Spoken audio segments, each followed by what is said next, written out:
Tests.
Mic check. 1, 2, 3, 4.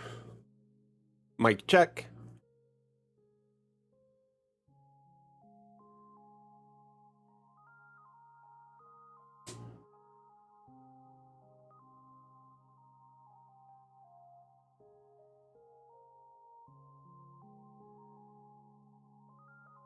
Testing, testing. 1, 2, 3.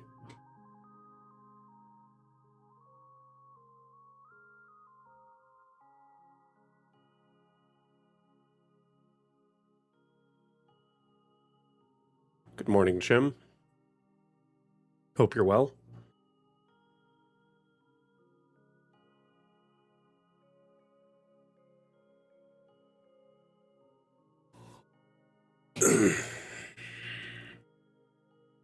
Are you hearing the music as well?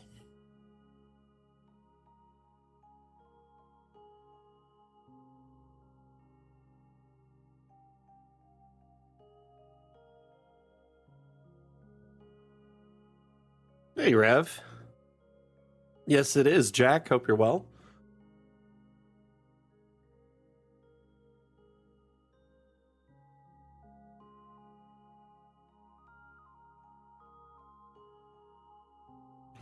There's no music. It should be very quiet, so you might have to turn your volume up.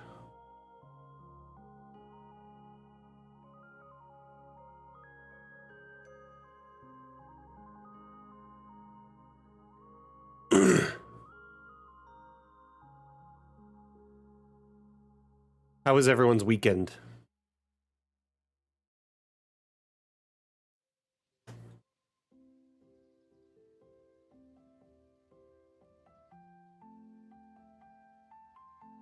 Hey, Atlam, how are you?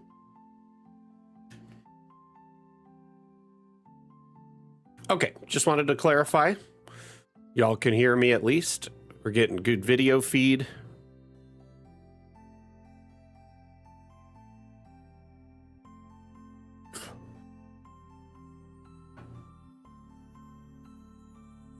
Fantastic.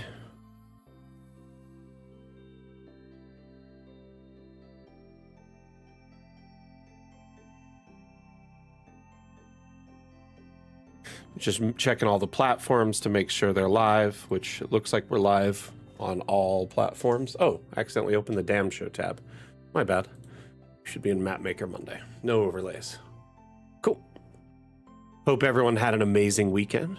Welcome back to Mapmaker Monday, and for those of you that's your first time, welcome to Mapmaker Monday. Let's get this camera on. My name is Mac. I am the community manager for Dungeon Alchemist. Every Monday we meet up across multi-stream. We're live right now on Twitch, TikTok, Facebook, YouTube, and Steam simultaneously. I'm monitoring the chats on all those platforms, so if you have any questions, concerns, feedback, suggestions, support inquiries, maybe just questions about Dungeon Alchemist as a whole, maybe you just got a copy and you're wondering how to use it, anything, let me know and I am here to guide you. So if during the stream you need any assistance, let us know in chat. Myself, the mods will drop what we're doing to try and assist you. For those that are new here, I just want to say welcome. And as I said, my name is Mac.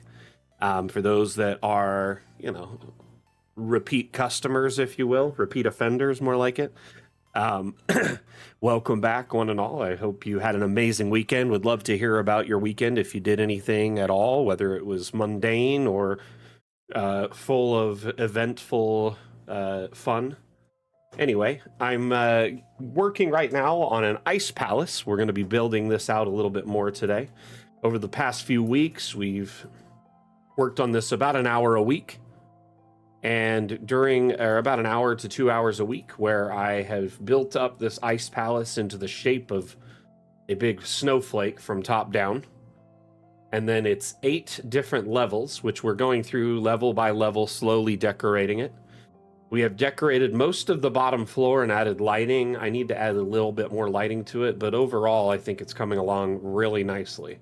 Got an entry point, some cool stairs and interesting lighting effects, plinths or whatever, pylons, fountains, whatnot, guards. So it's coming along great. Really excited to see how it goes. Hey, Guafa, welcome back. I think lighting is really what's gonna... Oh, yeah, this could be cool. For Icewind Dale, for sure, Purdy.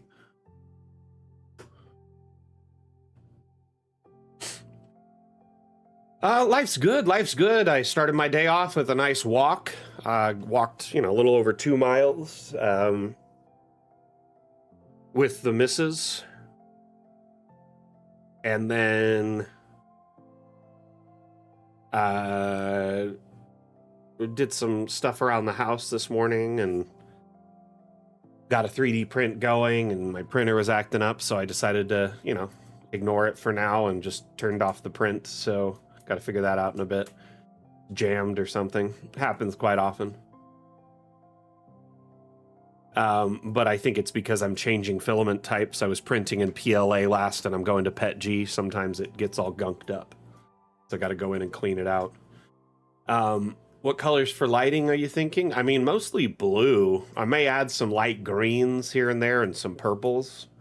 But I feel like this blue lighting, maybe some white, but overall is just going to be the cleanest lighting with this ice color, But notice these little dark patches. I don't want this. I want it to be well lit all around. That's something I'm currently working on. Artful Darkness, thank you for the likes. Much appreciated. How you doing today? And also Quinn and Milk, welcome to the stream.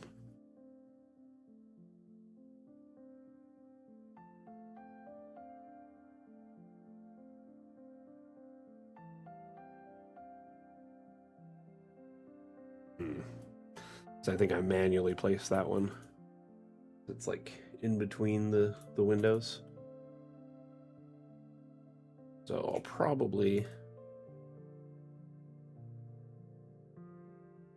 Maybe I should use the snapping point. Just make it easier on myself.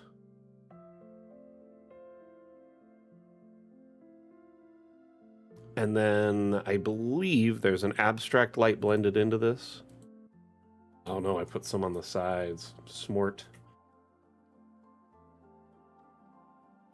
Just to kind of fill in these areas. So for those wondering what these are, abstract lights are essentially invisible light sources you can add to your maps. And when you export your map, this light source will not be visible. So, well, the light it creates will be, but this little housing for it is gone. It'll essentially show up like that. So it gives you a little bit more oomph from the lighting sources or light to an area, or maybe you can draw attention to a specific object.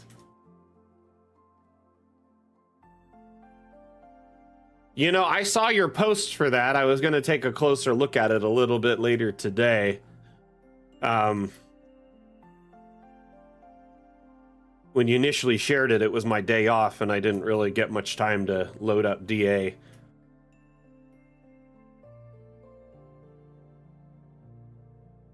But are they buying a bastion or buying a base of operations or something?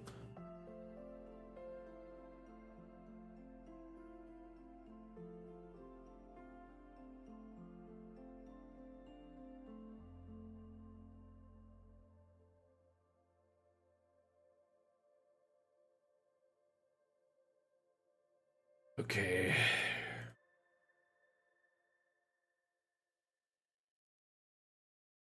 Just kind of light up these points here with a little bit of extra light because there is this thing ever present. And then we'll put a little bit more like here. And then we already got one central. So this whole area is just well lit. Looking good. We can turn off the visibility for that, so it just looks like the decor. Yeah, unfortunately, I'm just not on the clock 24 hours a day, huh? But I saw the post. I'll download it and take a look here in a bit after the stream, most likely. I guess I could take a look now if you want. Let's load it up. One moment.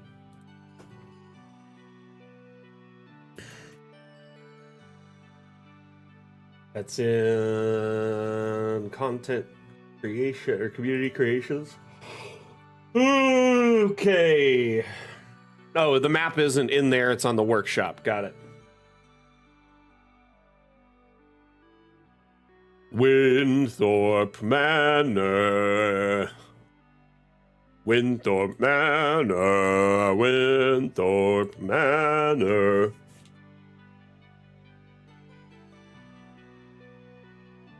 Shoot, did I not save? Maybe I didn't. Crap.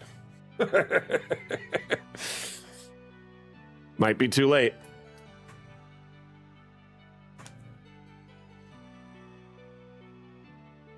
Hey, Constantine.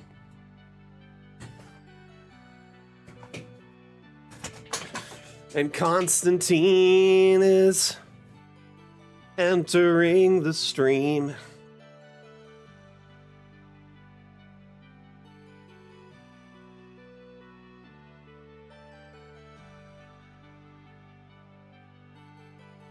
And I've been thinking, oh, and he's been drinking, but it doesn't get me anywhere. I can't hear myself, so if I'm tone deaf as hell, that's probably why. So when I was in high school, Constantine, there was a song called Constantine that came out from a band, well, middle school, I think, called something corporate. We just got our first follow of the day. Angel O'Holy, thank you for the follow. And I'm just looking now in our follows from the last couple of days while we were offline. We have, let's see here.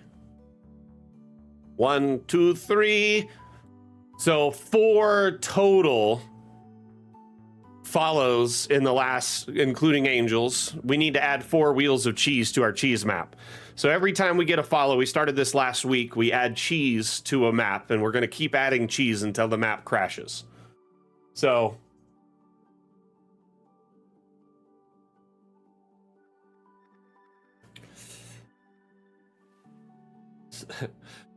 but yeah, something corporate, man. And Constantine is walking down the stairs. Doesn't she look good? Anyway, yeah, I miss that stuff.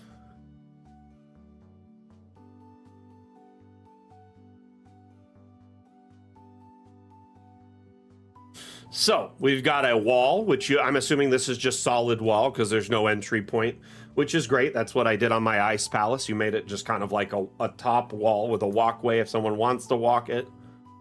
Or it's just a barricade, you know? But yeah, there's a way up, so you have defenses. Very nice. Very nice. I like this balcony looking down into the foyer, the entrance. And then you got rooms for all your players, a bathroom, a master. Who's in the big room?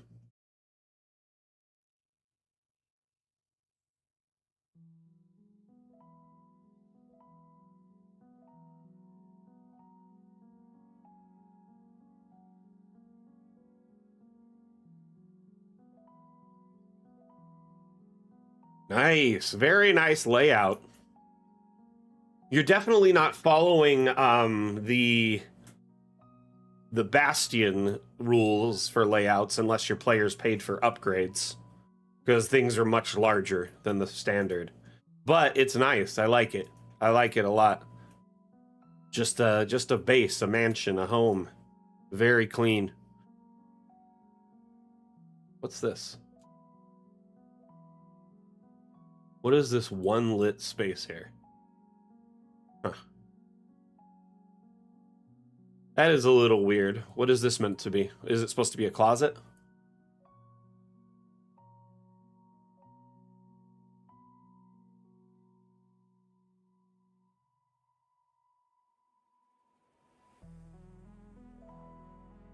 Yeah, it looks like maybe this wall's supposed to be gone. Like that. Because then you have a light here and a light there. Might even want to match the light source to the same type. But yeah, looking good. I think overall it's pretty clean.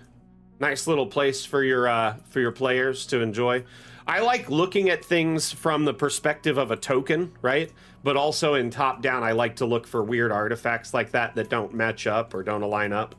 So one thing I can recommend for any DM making a new map, check out your map in first person, walk around, make sure players can't get stuck in somewhere or can't go down something or up something. Kind of look at it from this perspective.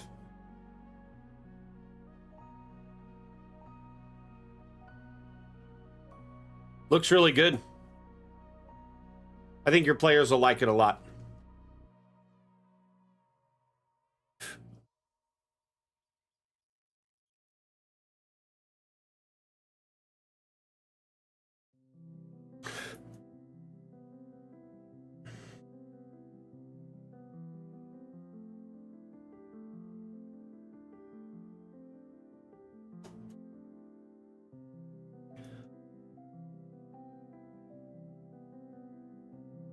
Excuse me, I might sneeze, and I kind of want to. Okay, let's go ahead and put the cheese on the map for Angel of Holy's follow, and also the other ones while we were offline. Gotcha. Okay, so we need 4 more wheels of cheese. For anyone just tuning in, every time we get a follow, or a subscribe on any platform, whether we're live or offline, we add cheese to the map. So right now I'm making a little piece of art that says I Heart D A. So Dungeon Alchemist, right? We just finished the D, so let's add the A. Oh wait, it's not supposed to be that one, it's supposed to be this one. The next is this type. And this type.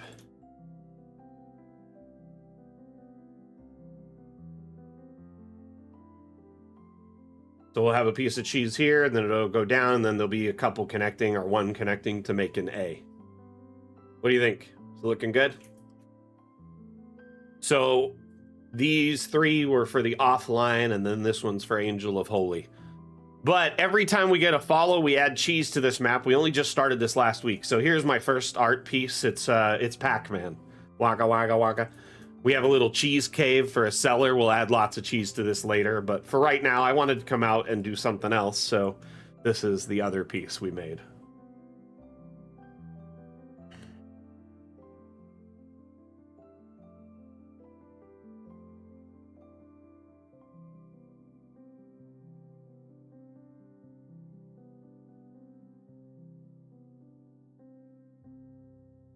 Anyway, thank you for that follow, Angel O Holy, as well as our offline follows, Ignacio Santonia, Nicholas Archer, and who was the other one?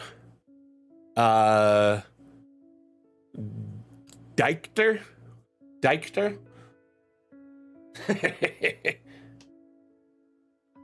That's from Twitch yesterday. I'm not 100% certain if I'm pronouncing their name right. Let's save this, and then we'll move back to our main project.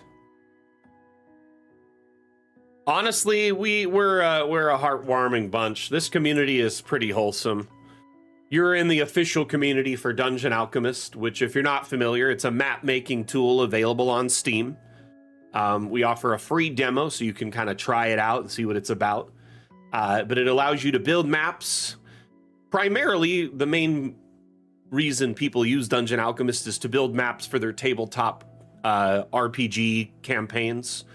Primarily in a fantasy setting, so like D&D or Pathfinder.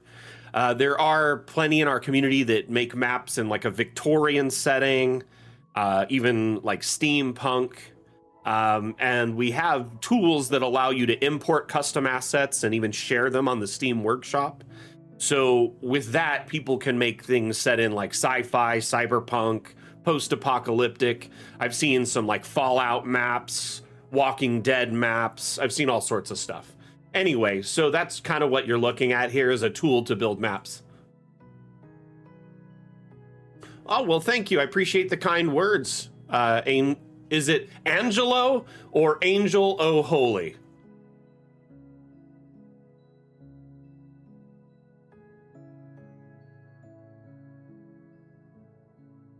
Want to make sure I get your name right.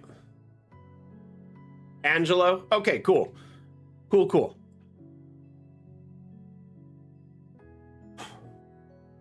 Well, it's nice to meet you.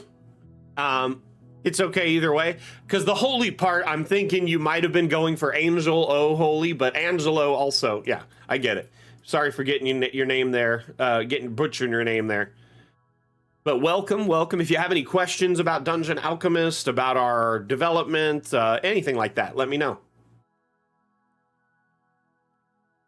Let's see, let's go back to my other build, but I want to make sure I saved the progress on the cheese map. The cheese map. But Guapa, you did good job on your build, that map we were looking at just prior to this. Fantastic work. I think your players will enjoy it a lot. There's just that one little thing I mentioned, that one corner there, and the lamp is different. Just get that fixed up. You should be good to go. I didn't notice really anything else out of sorts, so I think your players will like it a lot.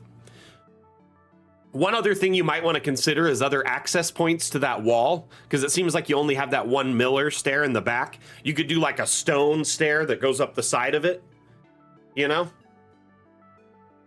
There's, let's see here.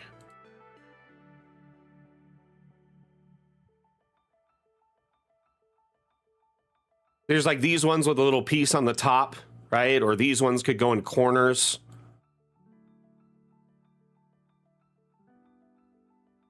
Also, you could put one of these ones, right? And then grab one of the stone platforms and put it there, or just extend the room out one square and put a flat roof there like you did the rest of the spots. So either these stone platform type things mixed with those stairs, or a stair with a platform at the top can work. Wooden stairs are ideal too. Either way, great build, my friend. Great work. Okay. So,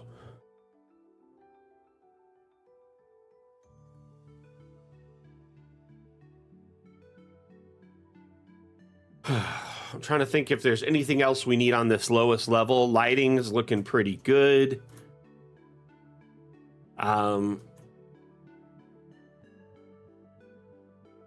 Feeling pretty good about it. So we can move up. Oh, let's make sure none of my lighting disappeared when we did that. Everything stayed, so the save must have happened. I must have saved before I left. So on the next level, we have just this little area here. And I don't want to put anything in the middle of this unless it's small, like right in the center, like a little crystal.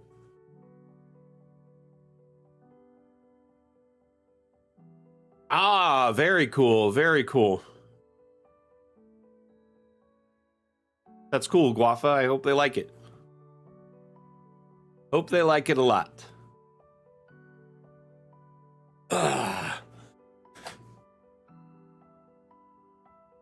Okay, so we can add more of those pylons, which is an easy thing, right? We just drop them into all these corners.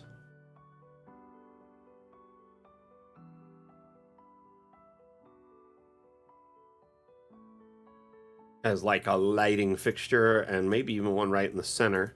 But then we got to go through and break all the connections.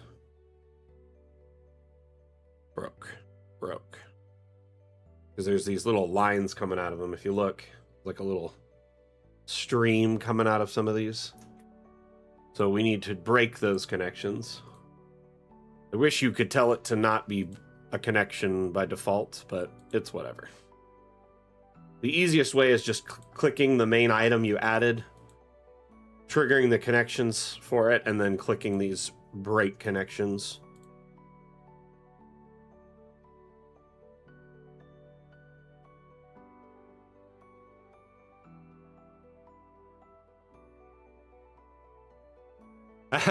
Blinken, you're not the first person to say that since I've started this build.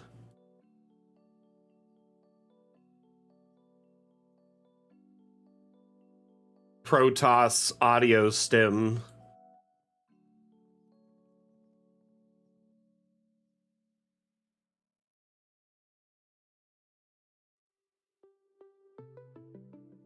Require additional pylons.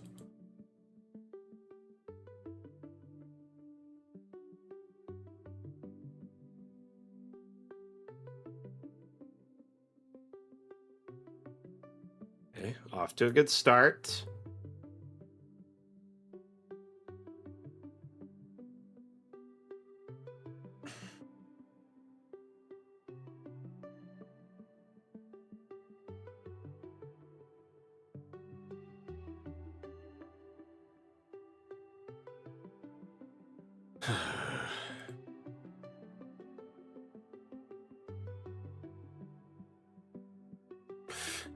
It's actually just going to be like an Ice King. Like, essentially, some sort of caster. I really haven't figured out the whole story yet, but it's a caster whose main focus is ice-based magic. Yeah, Ice King, essentially. Honestly, when I started building it, initially my thoughts were more like the Ice King from Adventure Time.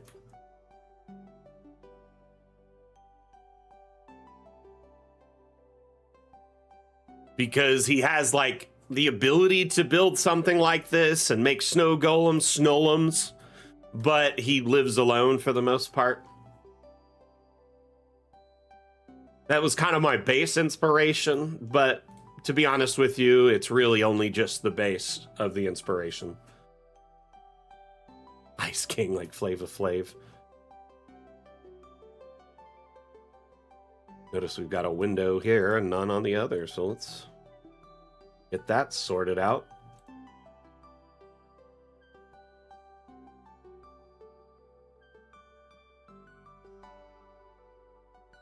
Covered, but it'll let in a lot of natural light. Maybe we could put like a display or something here. An art piece, a guard, I don't know. We'll figure it out. Snow. Something like this. Or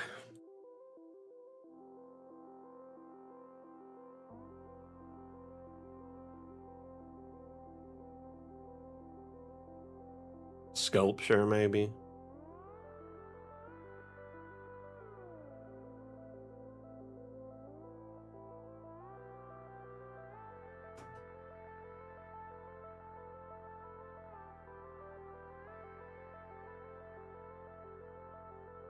I think a sculpture is a good idea.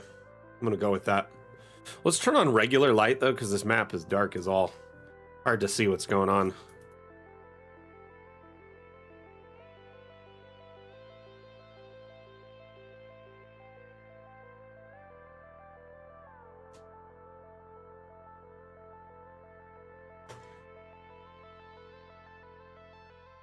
Yeah, kind of like an Elsa, essentially.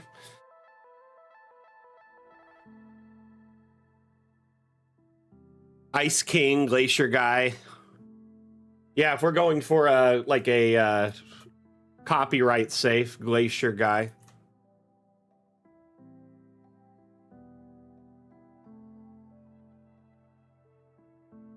Iceman.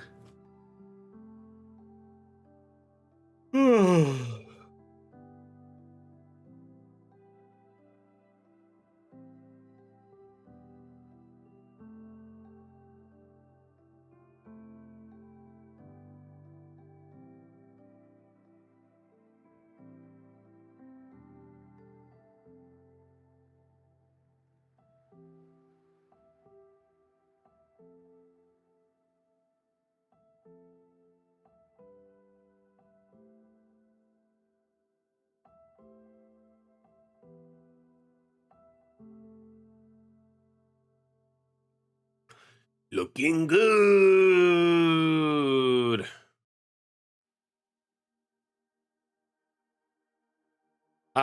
Set your map to a certain size. Oh, 8.5 by 11 is what you're going to? Sorry, I thought for some reason you were going by resolution.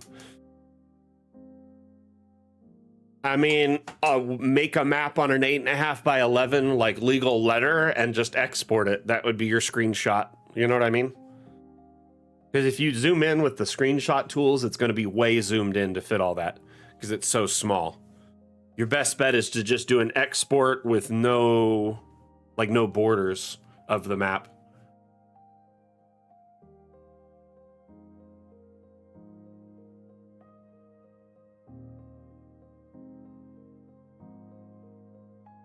It's an interesting suggestion, Dallas.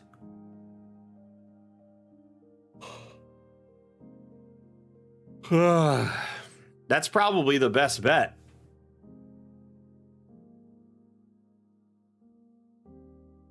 That, or, you know, have an 8.5 by 11 like stencil, or what is it called, where you can cut out an exact image of that size, of any size image. So you take a screenshot that you like, and then you essentially would trim out that 8.5 by 11 cut.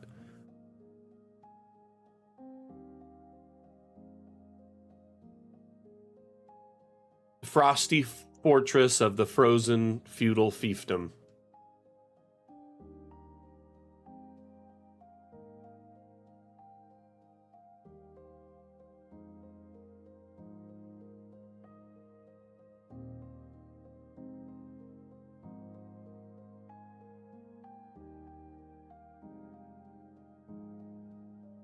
Is that the statue sticking through? No way. Come on. Those are too tall.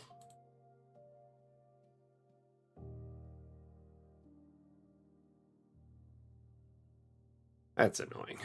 I have to place all those again because every one of them was too tall.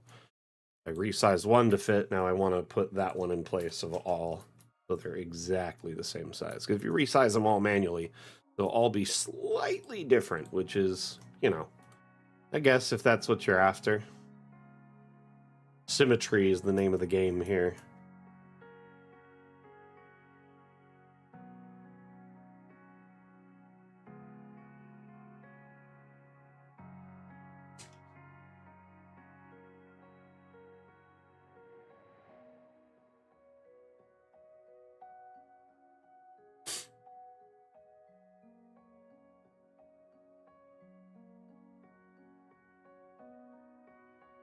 I like it, Blinken.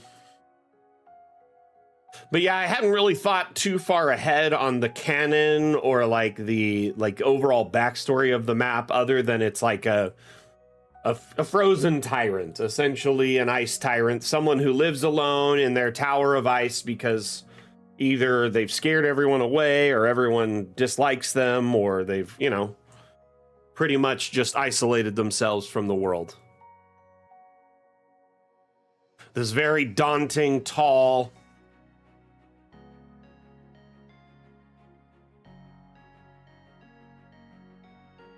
ooh, the Frost Father is interesting. I like that one. But look how like uninviting and imposing it is. There is like all of these ice spikes, you know, just all the way around the. It's built on this large sheet of ice, and then there's huge walls, towers in every direction, guards.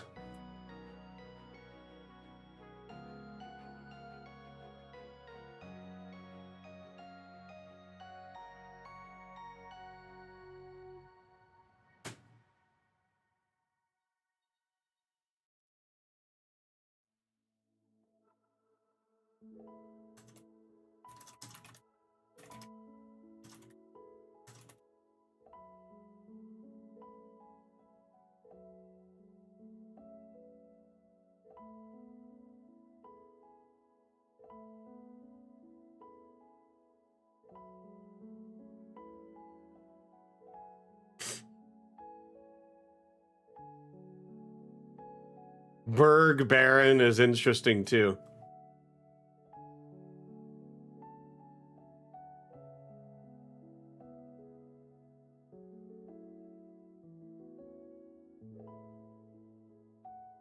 Yeah, the build after this, I'm gonna build an arena, like a big circular arena.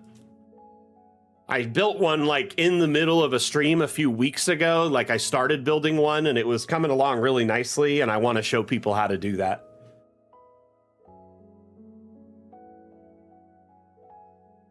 They call him Snow Miser, whatever I touch, or whatever he touch, turns to ice in my clutch. I'm too much. Dun dun dun dun dun dun dun. Like a fighting arena, or it could be for horses, it could be for gladiatorial purposes, etc. He's Mr. Heat Blister, he's Mr. Sun.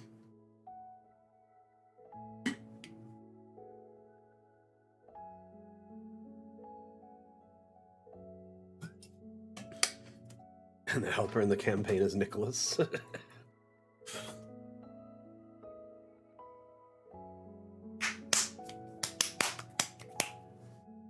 Oh, we just got a new follow. Ali143, or is it Ali? I'm going to go with Ali143. Welcome to the stream, Ali. Welcome to the Damn Fam. You know what that means, everyone? We now have to add another wheel of cheese. Let's go do it. Remember, every time we get a follow or a subscribe during our streams or whatever, even if it's when we're offline, we add a cheese wheel to our new map. It's a new project we're doing to welcome all our new members of our community. So you get a wheel of cheese dedicated to you on a map when you follow the stream. The current project I'm working on is I'm making a little thing that says I heart DA right here. The first project was this cheese cave, and I have a Pac-Man little setup there. Having some fun with this. But like I said, every time we get a follow, we add a wheel of cheese. So, that's our newest wheel of cheese there for Ali. Ailey, whatever their name is. So, Ailey, this cheese wheel is dedicated to you. Let me save this. Ah! Oh my gosh, I'm not going to say that whole name. Sorry. You know what? Just, you're getting Zelda. Zelda, thank you for the follow. Thank you for the follow. We're going to add another wheel of cheese. Right here, we're going to start making the A. The other leg of the A. Of a capital A, if you will. So, thank you for that follow, Zelda.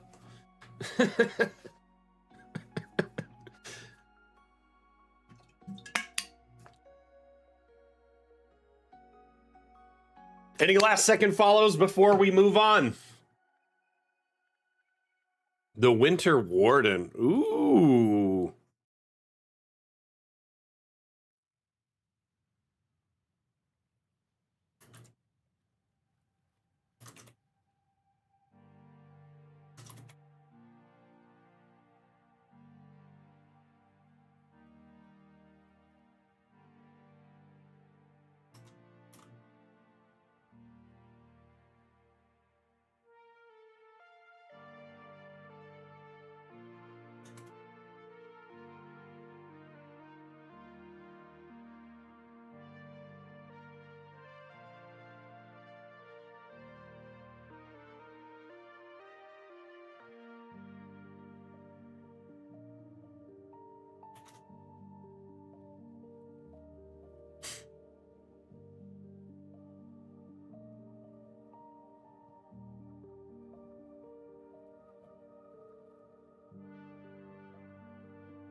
the Rhyme Regent.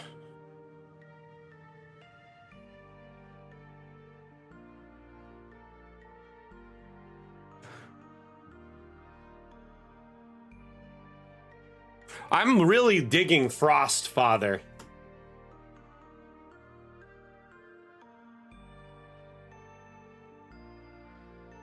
Yeah. It is your yeah, you know who it is. I just can't shout out that name in stream on this channel. If it was my own channel, it'd be a different story, but we are on, you know. Here, let's put this in sand.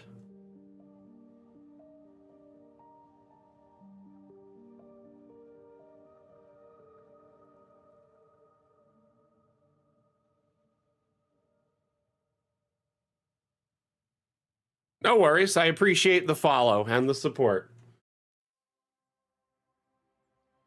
We're actually up to 3,111 followers right now. So 31111.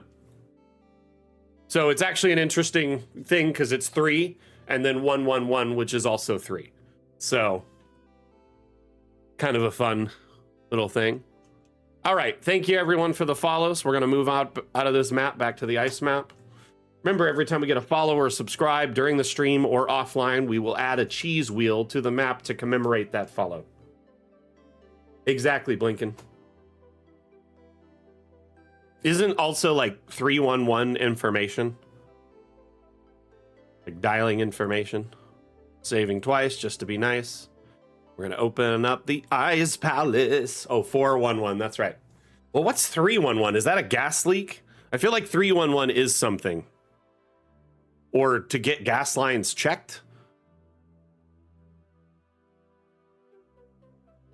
I guess by region it might be different.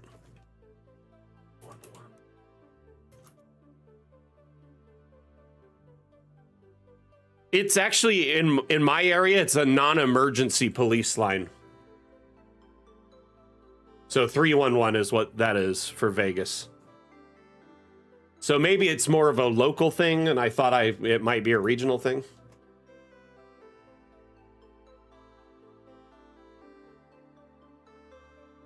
How you doing, Kane? Or Canetti? Is that what it is?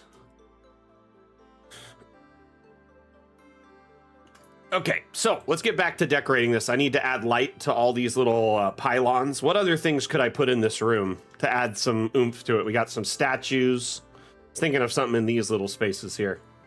Maybe like a table with something on it. Let's look up snow. Like these tables are kind of neat. I could just shrink it down. Or we could put some of these glacial lanterns like that.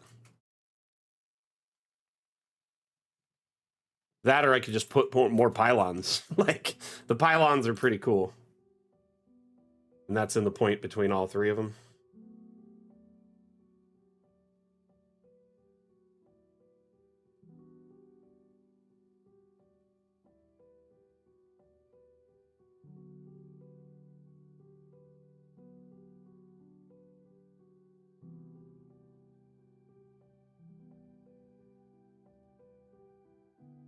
I mean, it doesn't look bad.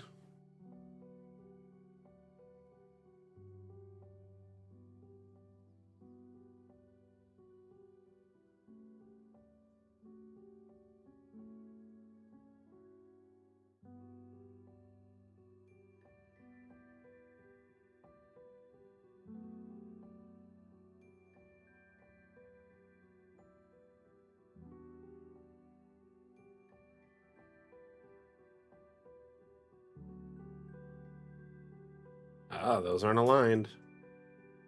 That's where it is. Further. Huh, what is that alignment there? There, there. Okay, those are in fact aligned. Man, I thought it wasn't. Never mind.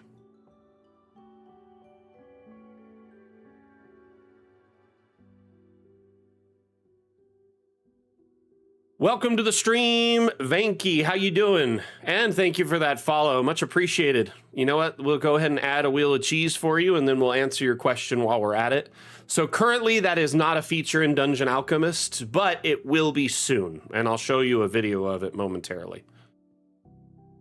Just to celebrate your follow for joining our community, the Dam Fam, as we like to call it, the Damily, the Dam Nation, whatever you want it to be. Every time we get a follow now on the stream or offline, we add a wheel of cheese. So, next wheel is this one. So that is your wheel of cheese there, Venky. Thank you for the follow. Now that we've got that out of the way, I'm going to show you a little teaser that was recently shared by our lead developer a month or two ago. This is upcoming content that will be available soon. Not available quite yet. The Fun with Objects update was supposed to launch at the end of the summer, but our lead developer needed a break. Okay? One moment.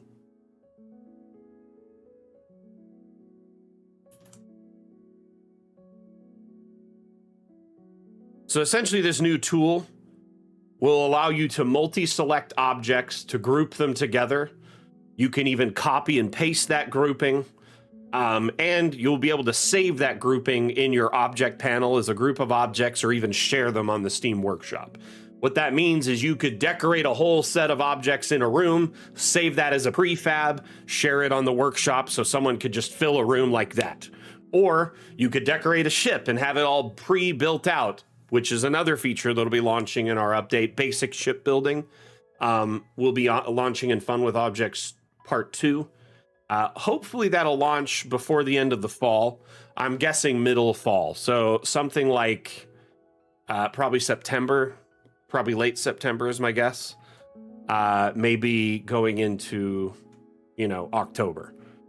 Remember, Dungeon Alchemist is a work in progress. It's still in early access, so there's plenty of features that are, in the pipeline that are going to be added that just haven't been added yet.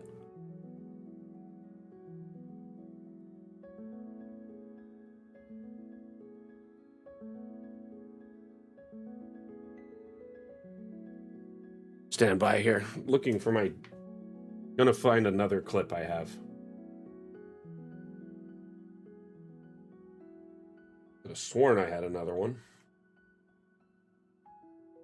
Stand by, let me find it really quick.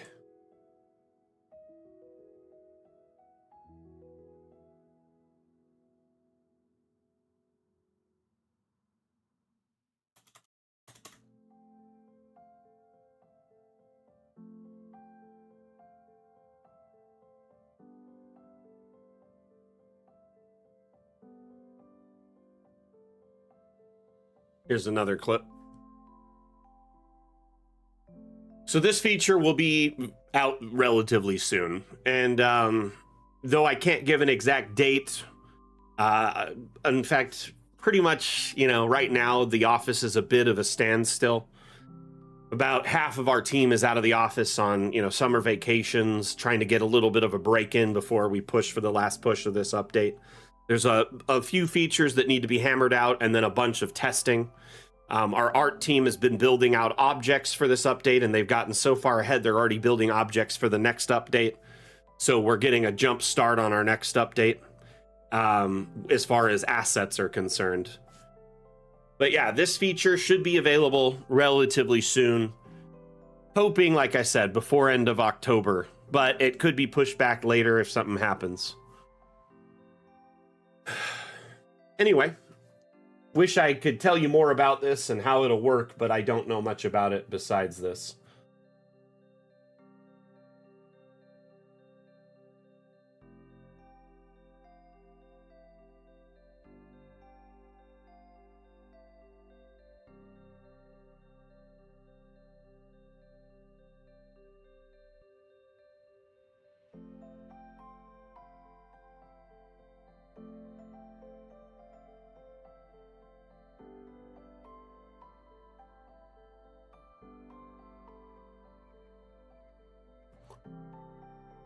Yeah, our lead dev was actually getting pretty close to burnout, and he needed some time off to just like basically get to a point where he was just, you know, rested, relaxed, some R&R.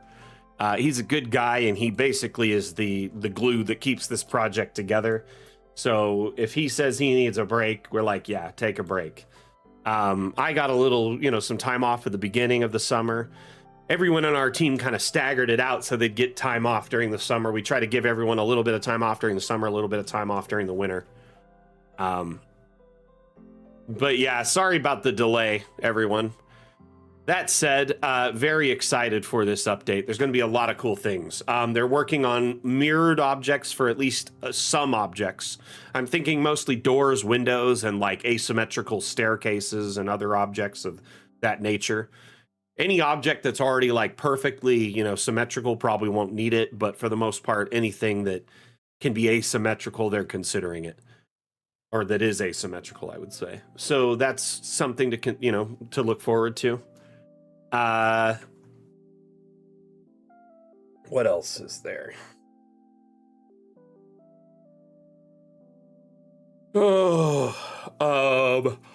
Rotating objects on any axis.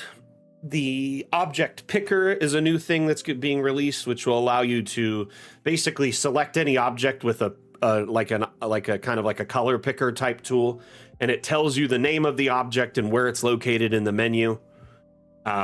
So you could select a wall, a window, a door, any object or any asset pretty much, and it'll tell you what it's called.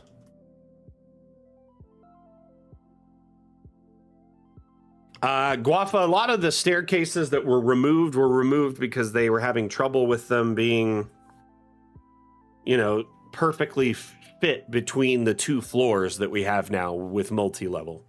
So essentially all of the stairs now fit perfectly between the two floors.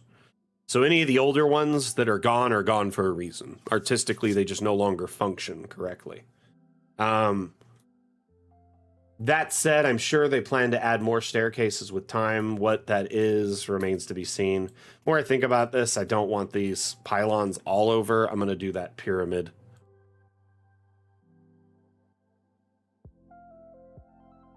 Dimension. So we've got these like dimensional pillars, right? The pylons and pyramids. So these are kind of big, but I can shrink it down. And it's already snapped into like a good position there.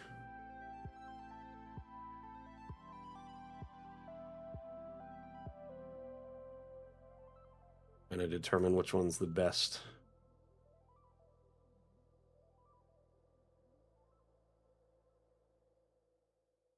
That actually looks really good.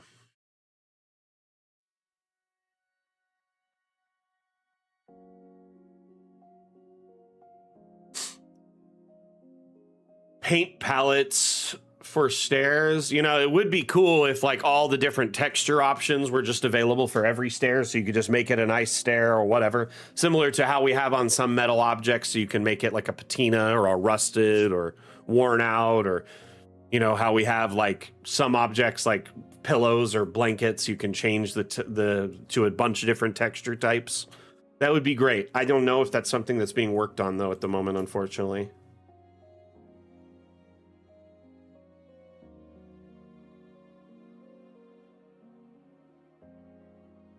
Okay, let's add some lighting in here. Some abstract lighting. Oops. In fact, I'm going to copy one from the floor below. We're just going to paste these all into these to make this area well lit.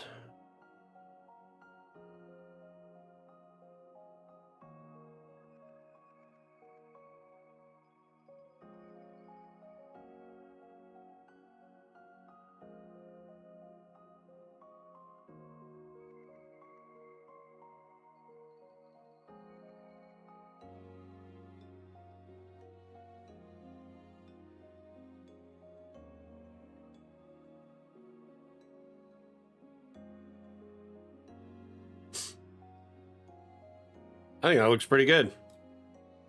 By the way, if y'all have any questions during the stream, remember this stream is hosted AMA format, which means ask me anything. So as long as you have Dungeon Alchemist related inquiries, questions, feedback, suggestions, you want to know about our upcoming development, etc., let me know. That's what I'm here for.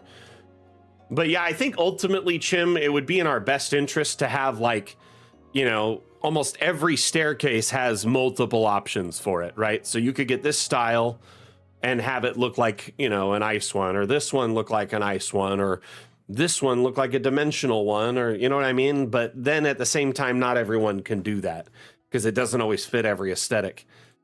I've come to find that the ice stairs that I use, like, I'm not really happy with my design because I should have gone the opposite. I should have put these stairs here to start instead of going straight up, because then it would have alternated in a way that was more flattering to the design, but it's okay.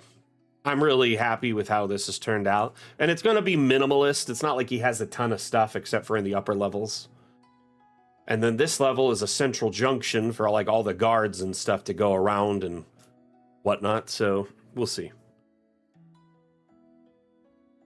But honestly, it would be pretty cool if they did something like that, Chim.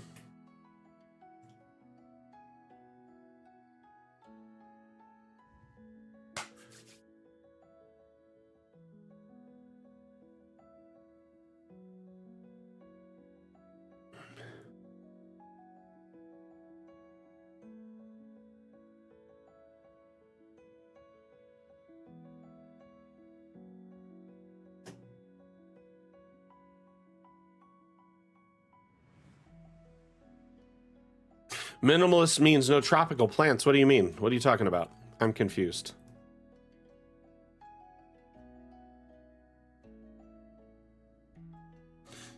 No, by that I mean there's just not tons of stuff around. There's not tons of decor, or tons of paintings and excess things. Very minimal in what is decorated with is what I'm going for.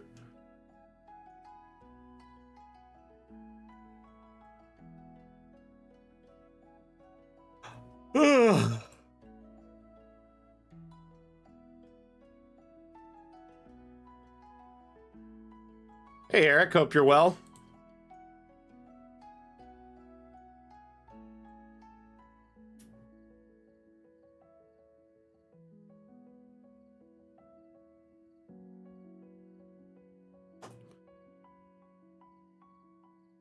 Have a wonderful day, my friend. Thank you for the lurk.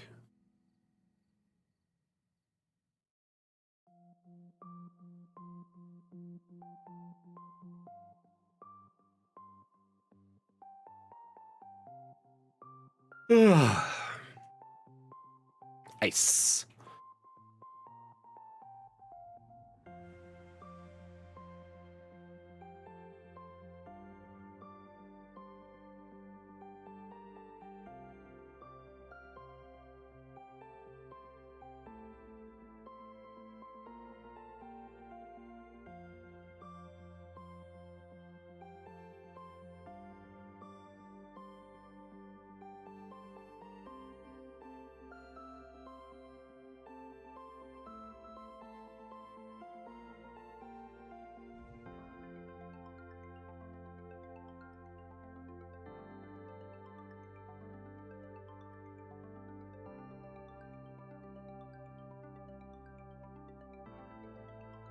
They actually fit really good under the stairs. Hey, how come I didn't notice these? Oh, these are new connections.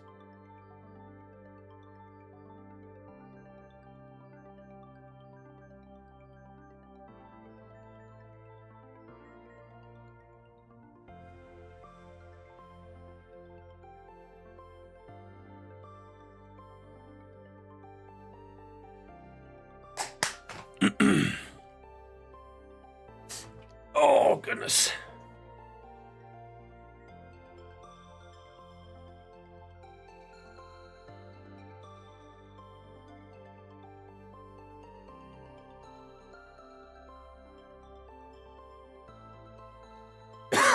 Excuse me, 1 second.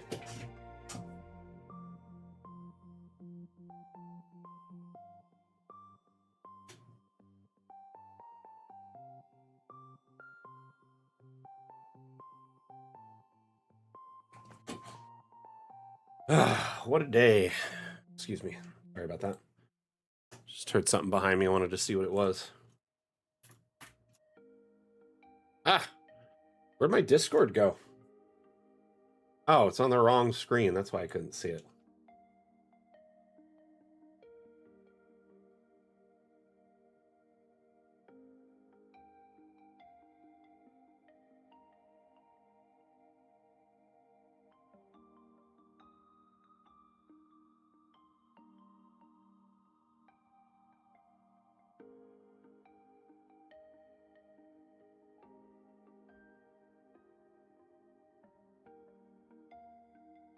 And of course, I moved my chat over. Why did that happen too? Everything's gotten moved. Like my monitors just shifted all of everything. I don't know why that happened. Sorry, everyone. That was awkward. My apologies.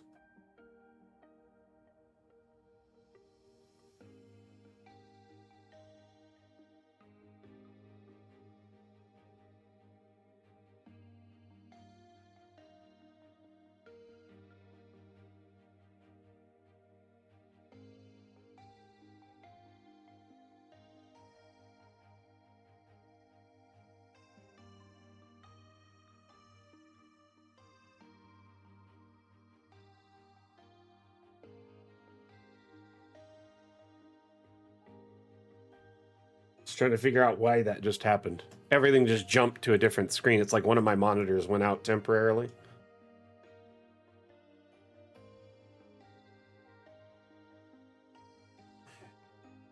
I really like these going vertical like that because that's the first time that's happened.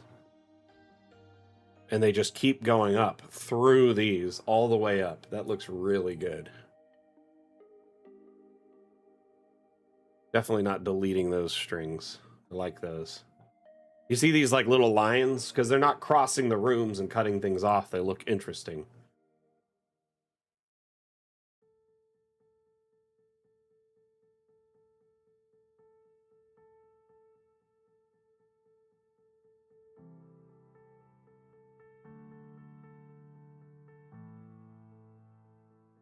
Okay, so we've got lighting. There's some decor. Got some guards. We can move up to the next level here. And the windows are pretty good on this side. Everything looks good. Is there anything else y'all think I should add to this?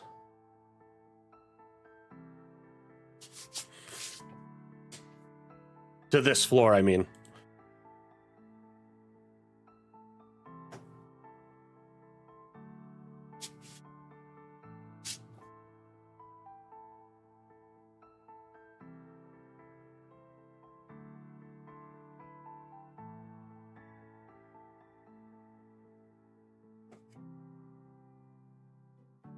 Y'all, I've already lost, let's see, 7 pounds on my diet and like exercise, train. It's been nice. I've been getting a lot more like energy. I feel like I just have a lot more energy throughout the day. And I'm going from like, hey, I'm walking once a day to I want to walk twice a day, or I'm biking once a day to I want to bike twice a day. Yeah, it's awesome. Got a long ways to go though. Definitely not in good shape at the moment, and I need to get on that.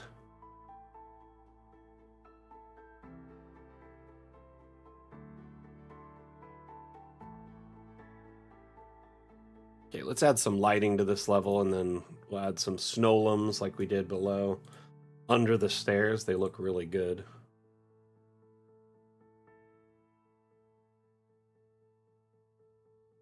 I'm always so upset when no one likes snowlum as much as I do.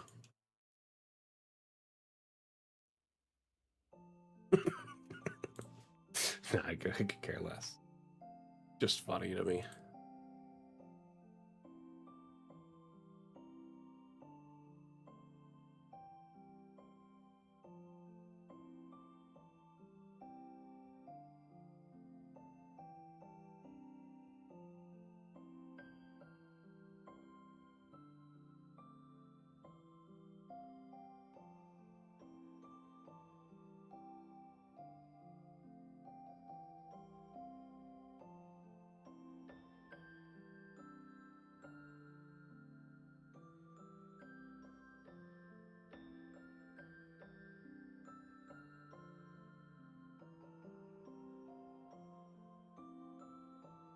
Oh, no wonder. These feel like so close together.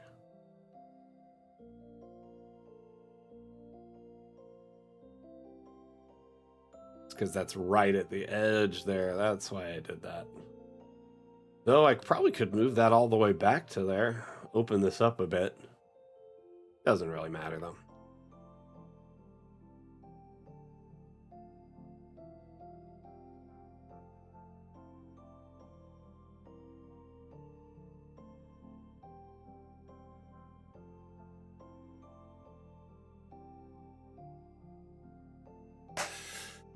I'm really happy for myself. Been working really hard.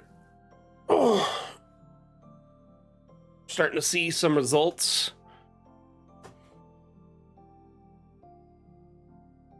It's crazy. It's like once you start walking a couple miles a day, your body gets really used to it. And you can just do it every day, no problem. Hey, Top Down Tabletop, how you doing? Thank you, thank you. Been working on this Ice Palace the last, 4 or 5 Mapmaker Mondays, and it's really starting to come together. We've got this overall, like, just daunting Ice Palace / fortress, which is shaped as a snowflake.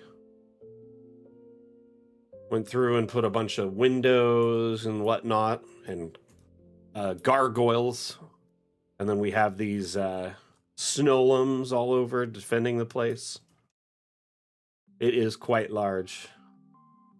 And then, of course, it's raised up on this massive ice sheet here, so it's really high and daunting.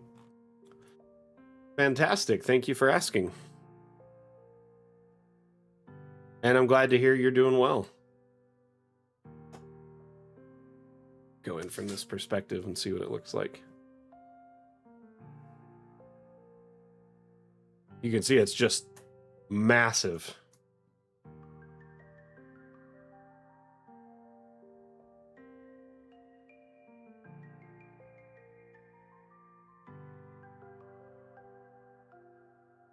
But we are currently on floor 3. Just trying to figure out what to put in it. And then these extend out to these balconies. So considering adding, I don't know, something more. We'll see. Every floor I want to add lighting and decor, a little bit of decor. And then when we get up to the top floors is where most of like the personal stuff will be, like a bedroom and like a lounge or something. I don't know. We'll figure it out. I was thinking of putting like a throne here, but it like faces out instead of in. Gonna figure it out. We'll see. Just like a big area to look outside. That or maybe this side facing the entry. Either way, little bit at a time, we'll get there.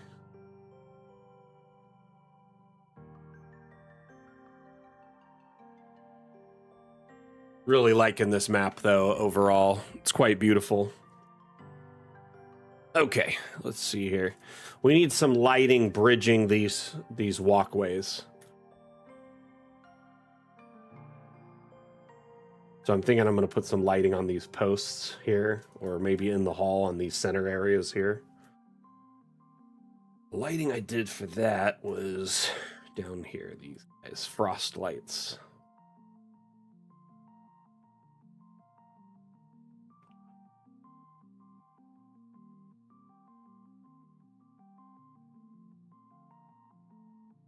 Got a couple frost lights.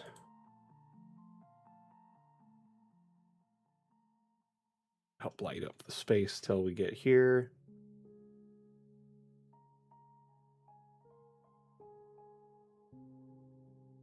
That actually looks really good. Then we can add an abstract light in there and it'll really just brighten up the whole area.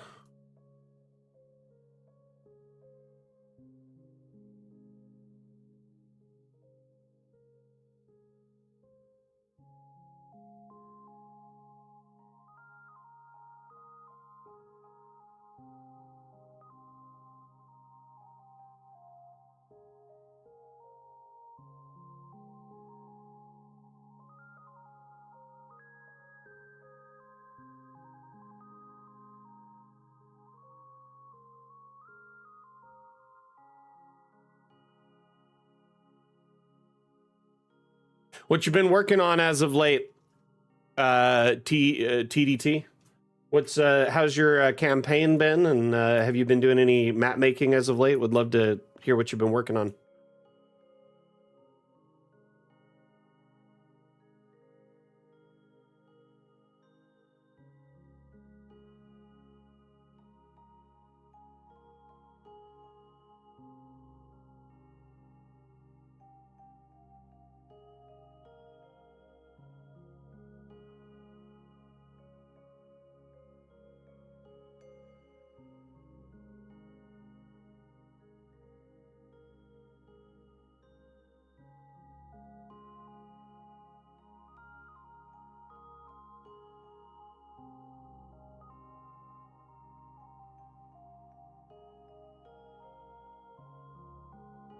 Okay. We now have lighting bridging those areas. I just need to add a light source to it. Like a abstract in between the areas just to make it brighter.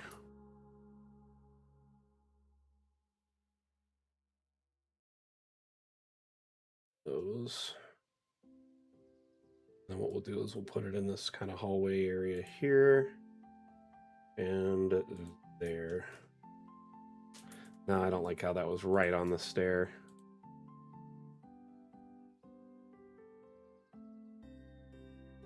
Looks good.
Just snapping these all into place somewhere.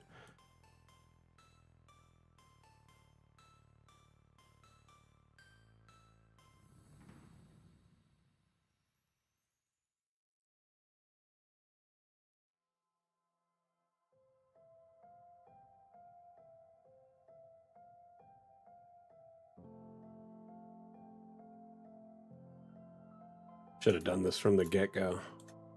Just didn't think about it.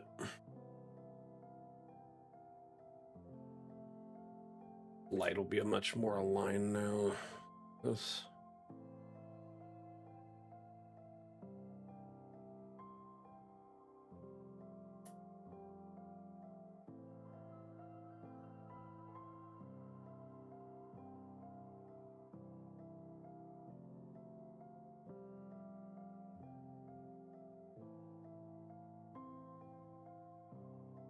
And I think we're finally done. Okay. This floor is looking good. Looking very good. We'll save that.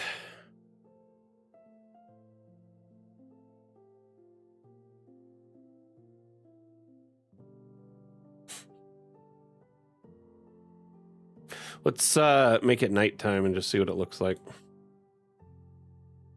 And we'll hide those abstracts. Oh, that looks crisp. Though I do feel we need one more in here, but not as bright as the others. What I think I'll do is I'll bring one of these in to like here, right? Actually, that doesn't light up the stair too bad. It's not bad. The ones before were really rough.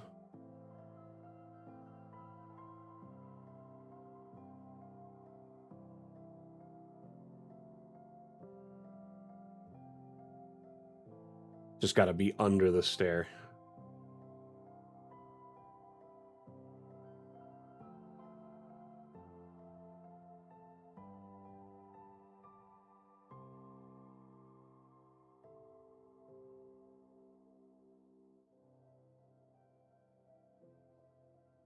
Cool.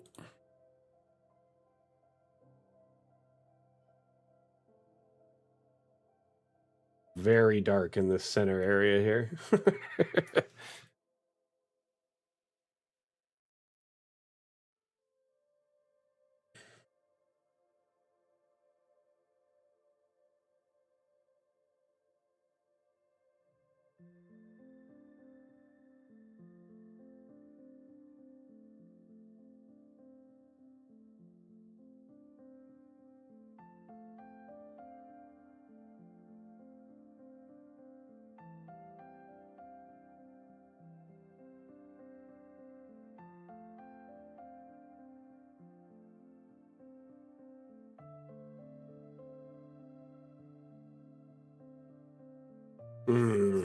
Trying to figure out the light issue here.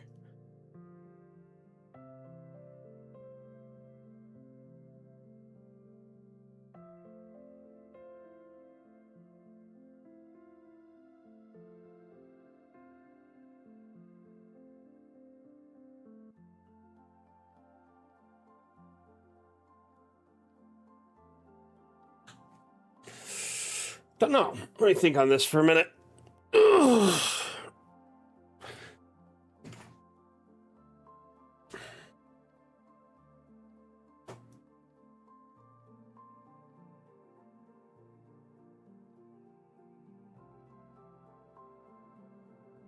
I think overall this floor is looking really good.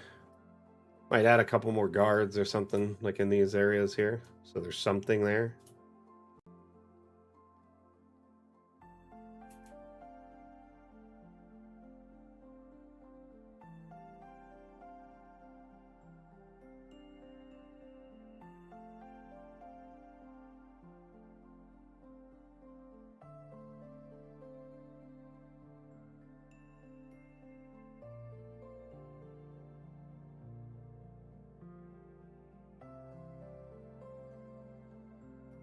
Do you want to build a snowman?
It's got a dizzy spell. Excuse me.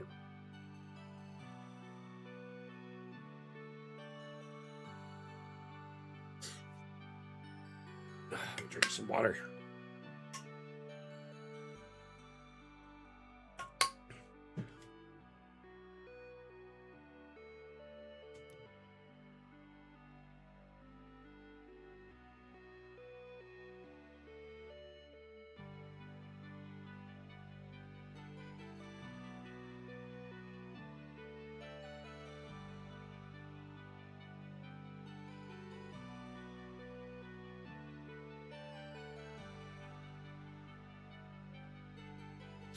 Yep, I know what's missing. The pyramids.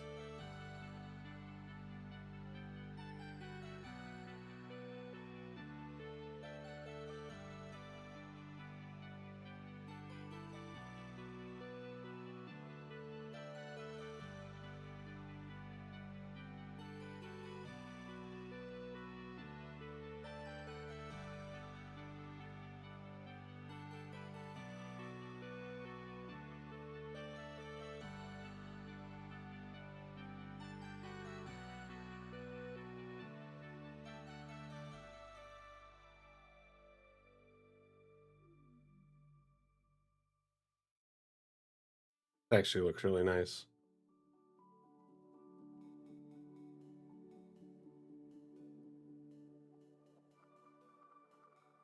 The heck happened to this guy?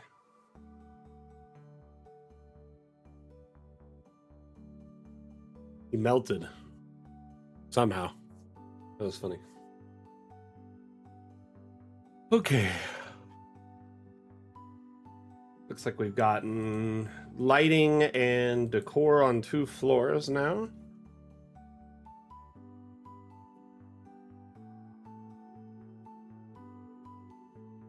Honestly, okay, I only run 5-foot hallways when I want to torture my players or if I have someone that can cast lightning bolt.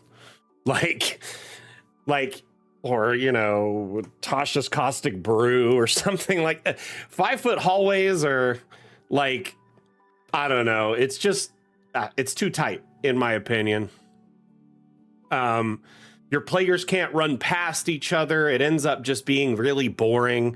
Giving your players maneuverability to run around each other or engage in other fights beyond each other is nice. And also in most bigger places, your hallways are going to be 10 to 20 feet anyway. Like in castles and keeps and dungeons and caves, for the most part, everything's going to be about 10 plus feet.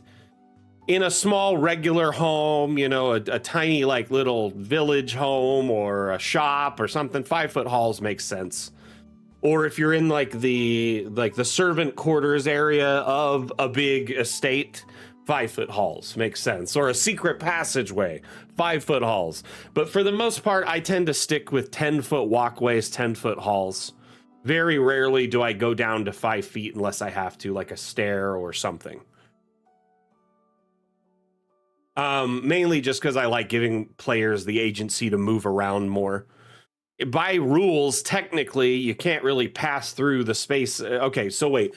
So like a halfling can go through the space of an ally, right?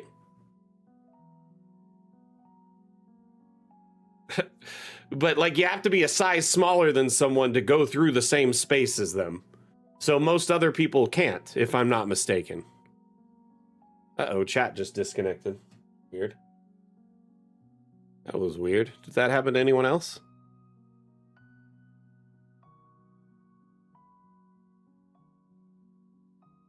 Hey, just quick reminder for anyone interested, the Dam Challenge, the upcoming Dam Challenge is boss fight. So that's our current theme.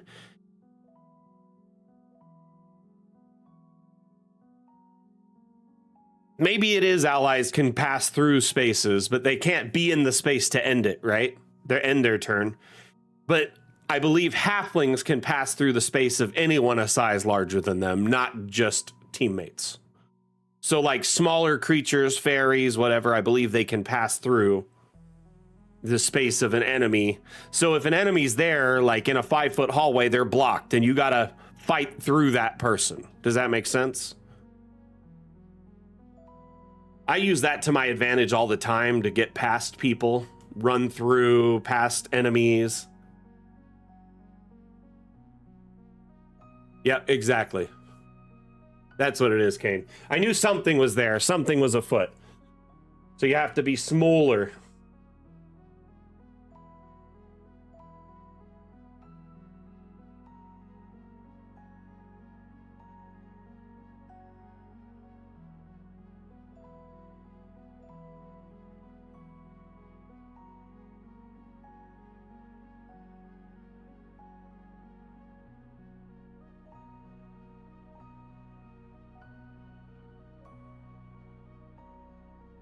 Yeah, I'm vibing with this. I feel like where we're at now is pretty good for this. Thank you for the confirmation there. I play a halfling in the game I'm playing in, and I use that to my advantage all the time. Constantly pass through the spaces.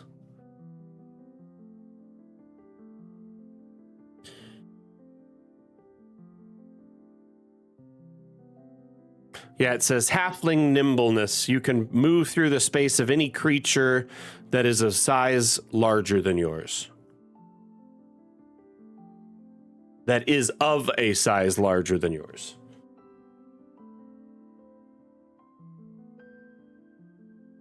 Doesn't mean I won't get a, opportunity attack at me, though.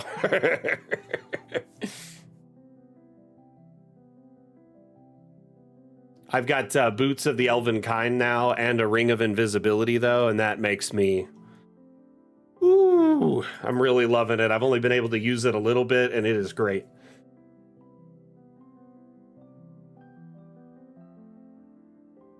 Trying to think if there's anything else I should add to this.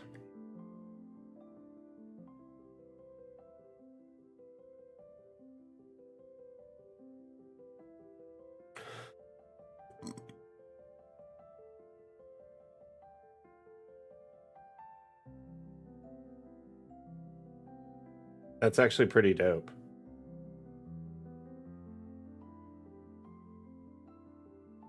You can see the floating pyramid there. Just don't try and pass through an ooze. You got it.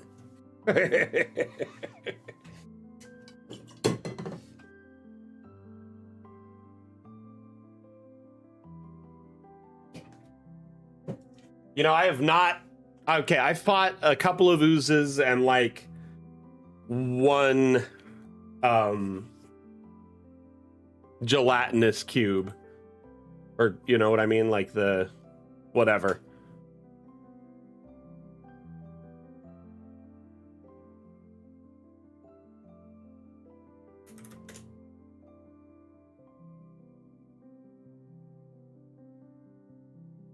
Can't an ooze fit into any space?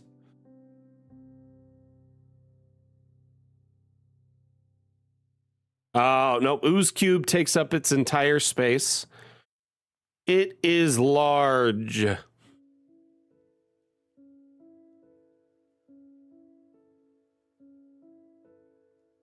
Other creatures can enter the space, but a creature that does so is subjected to the cube's engulf and has disadvantage on saving throws. Creatures inside the cube can be seen, but have a total cover.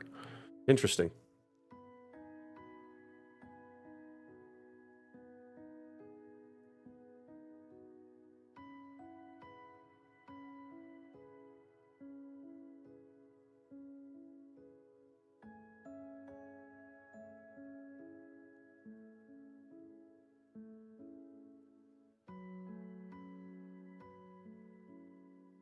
It's very cool.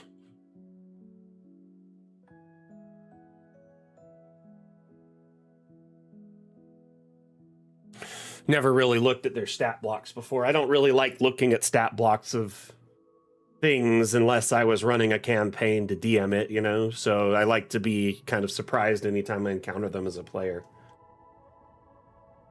Okay, we're up to the 4th floor. We're making some progress today. Is there anything else I should add to the 3rd floor?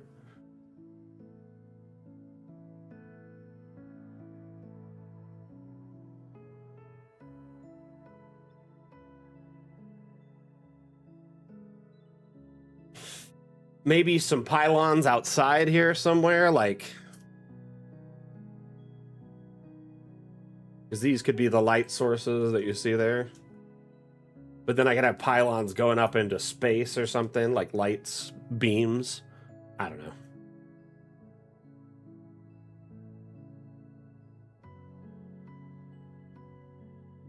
Oh.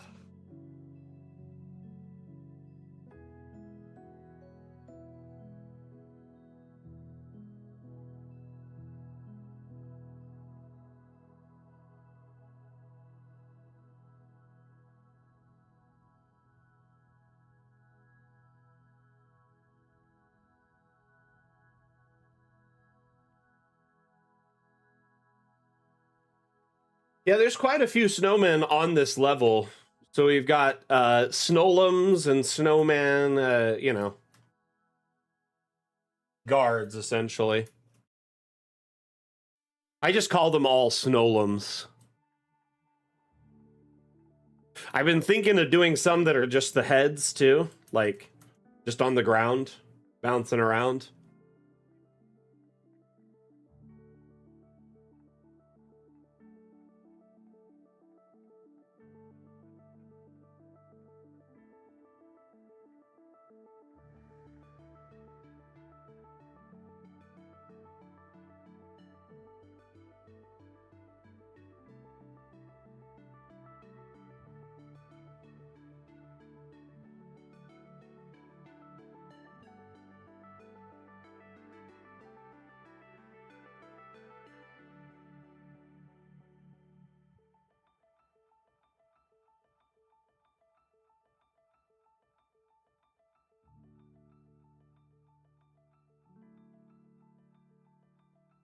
Whole thing is windows. I'm gonna have to figure out how to light this effectively.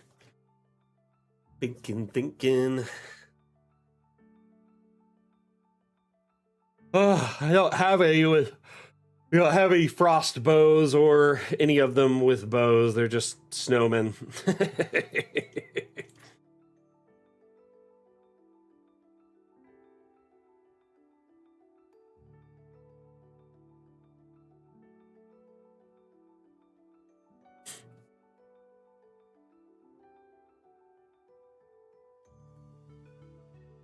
Oh, excuse me for a moment. I'm gonna go refill my water.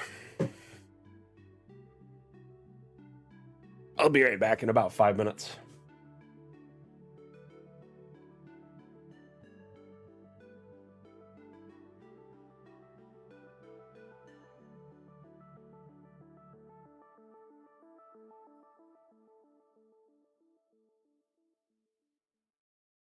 We got a lot of cheese in the cheese map today, huh?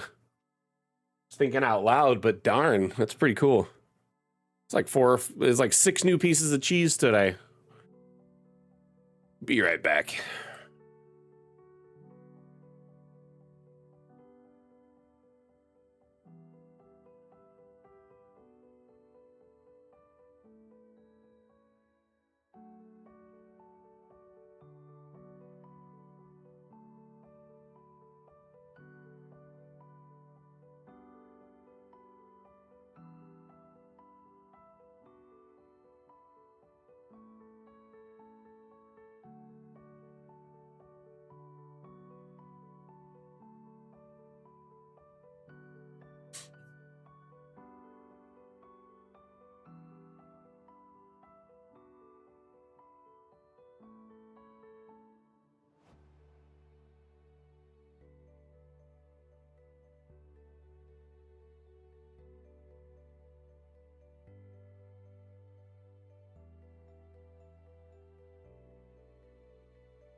Sorry about that, Zeus. I'm here. I think my TikTok chat was frozen.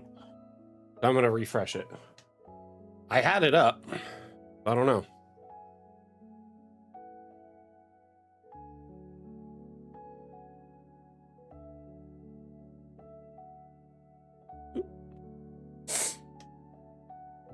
Yeah, something was up with my TikTok feed. So I'm sorry if that person's still there. I apologize. Did not notice that. It's weird because when my TikTok feed freezes, the chat won't come through my chat bot either. It just doesn't at all. It's awkward. I'm not sure what's going on. Anyway. Also, really quiet.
So, I'm back. Sorry for the delay.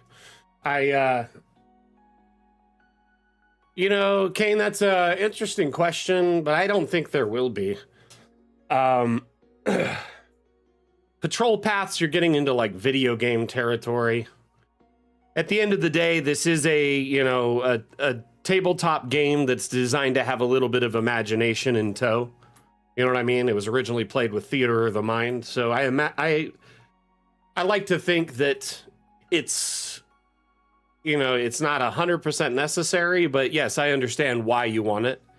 That might even be something more in line with like a virtual tabletop ability. Mainly because that's where you manage, NPCs and tokens and other things like that. Here, they're more environmental because once you export it, they're a static thing. There's no moving it, even in an animated map. I guess an animated map could have a token that moves back and forth. And theoretically, there are animated tokens that are on like the workshop, for instance, that move along a path, but you'd have to set them up very specifically. People do that with like sharks or certain like walking tokens in a village, but they always reset and go back to one. So it's like, it looks a little awkward. It would be neat to grab something like this and click a pattern and just put some dots out and it follows the pattern on a set path and then turns around and comes back, right? That said, I just don't know if we'll be doing anything like that. I've never heard the devs discuss it or talk about it to that degree.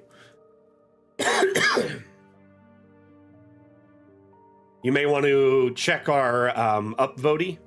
It's our suggestion board and roadmap, and you can place suggestions there. If one already exists, that'd be probably the best place to start.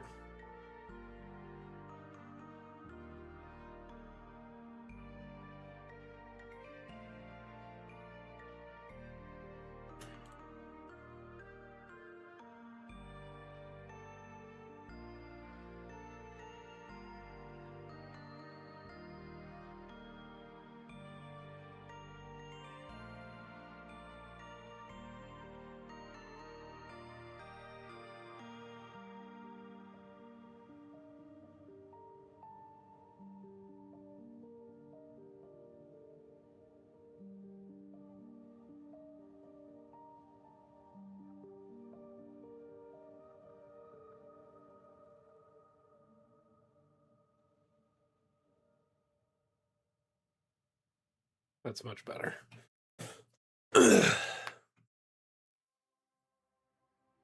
It's essentially if you had like a guard on a path, right? Or maybe a cart in a mine moving on a loop, or any number of things, right?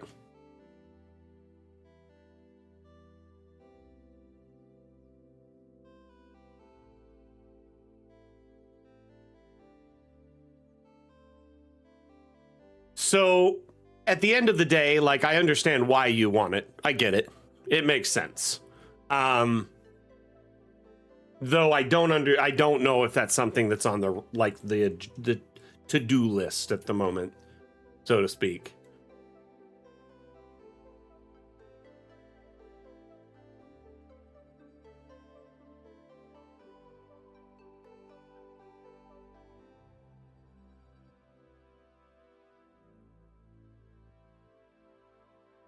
Well, I mean, we might be able to say you grab an item like this or a token and then set a path for them. You might be able to draw the path, and it's like an invisible line, similar to abstracts, but maybe you put one and another, and then it follows that pathing, right? And then you could give it instructions at certain ones, turn around and head back to one or something, you know? I'm sure it could be possible, but I don't know if it's something that the devs have even considered or have on their like radar at the moment is all.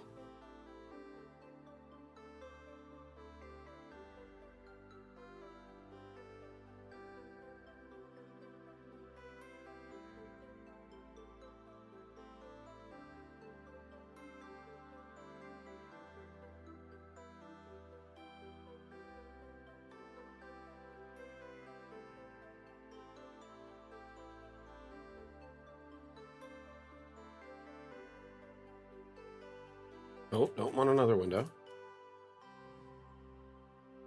Okay, we've got light here.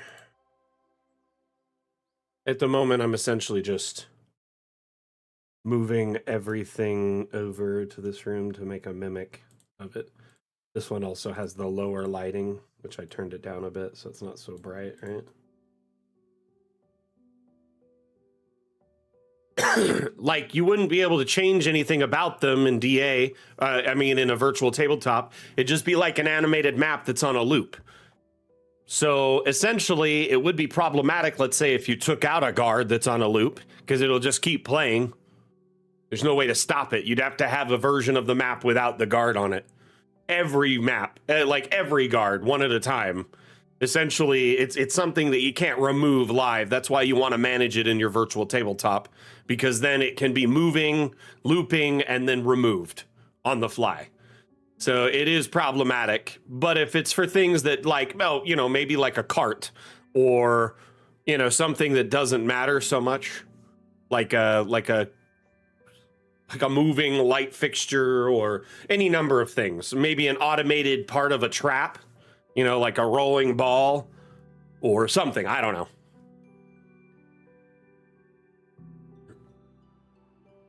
But yeah, if you want to be able to interact with it in real time, a virtual tabletop's probably the best way to approach that.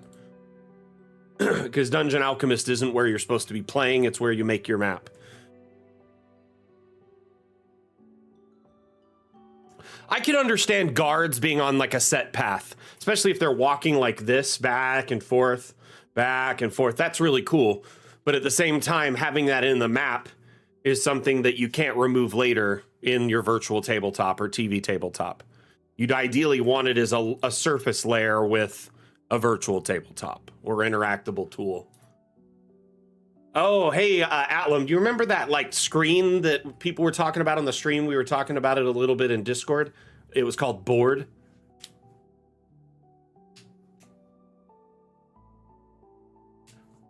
I saw an ad for them, so they're getting to be more common. And guess what? It is actually Foundry compatible. So that means it's Dungeon Alchemist compatible. Kane, by all means, let us know any use cases you could think of. I'm all for it. But yeah, like a wagon on a path, or, you know what I mean? Like any number of things. It could be a bunch of NPCs in a town, though you usually won't have a lot of them on a loop. You know what I mean? Could be for animals. Yeah, it could be for animals. I would assume for almost anything living or, you know, magical or whatever. But I still think it's more useful to have that kind of feature in your virtual tabletop instead.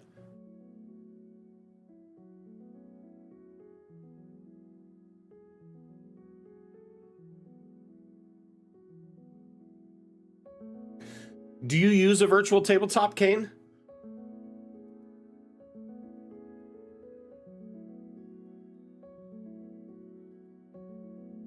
Okay, we got 1, 2.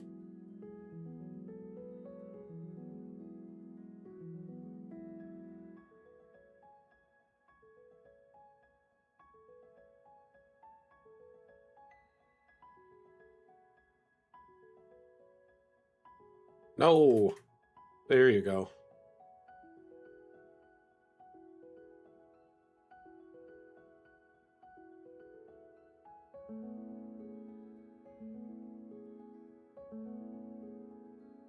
Okay, we got all 4 of those done. Now we need to do the corner ones with lighting. Hey, Morgana, how you doing? You've used Foundry? So Foundry likely has a module, right, that would essentially any token on the screen, right, which you could have a token be an NPC, a token be an animal, a token be whatever. And they have them ranging from simple circle things with an image to like really cool animated, like 3D looking things to, you know, just simple images without a token, like circular outline, right? They could be any number of things. There's token packages and modules out the wazoo, but what you need is one that animates a token and can give it a path, right?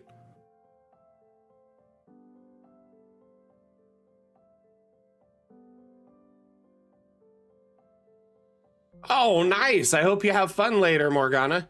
Appreciate the like. I was going to say, is chat not working on YouTube today?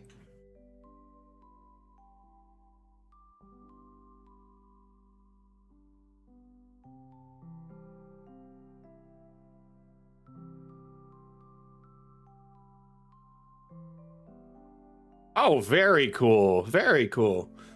Yeah, chat's coming through really quickly. I just got it almost immediately, so I wonder how quick you hear me from the time I like respond to something you say. Tess, okay, here, Atlam in YouTube, say a word that you want me to respond to, and then I'll respond to it. We'll count the distance between them, like how long it takes from the time you send it till the time I respond in YouTube.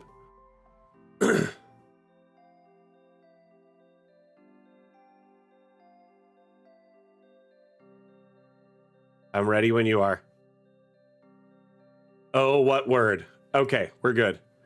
Wonder how long that took from the time you hit enter. Oh, no worries, Morgana. Atlam's helping me with it.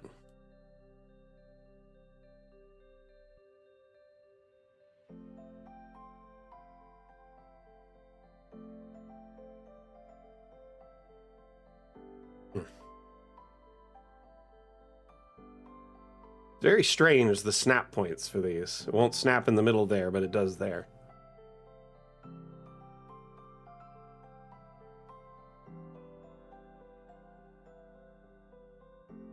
I got you. No, that makes sense, Kane. For first person, that makes a lot of... That's logical. I'm not against it. See, you're making a lot of sense, and you're really arguing your point well. Giving me a few use cases and what you might use it for can help me a lot more to help sell this idea to the devs. But what I would recommend is that you drop by our roadmap and pop that up on there, okay?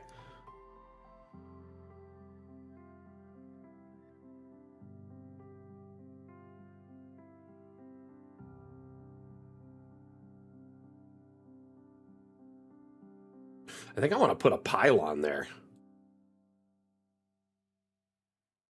Like right on that thing. Oh, that's going to look good.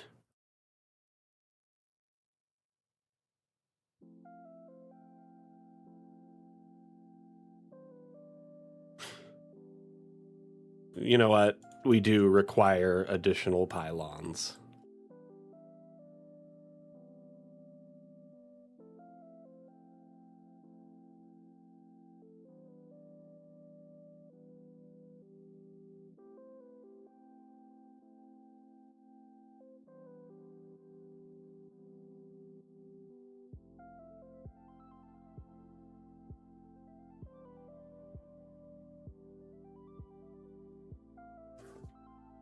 Yeah, well, there is a suggestion board we have. Can you give them the link, Atlan, for our suggestion board?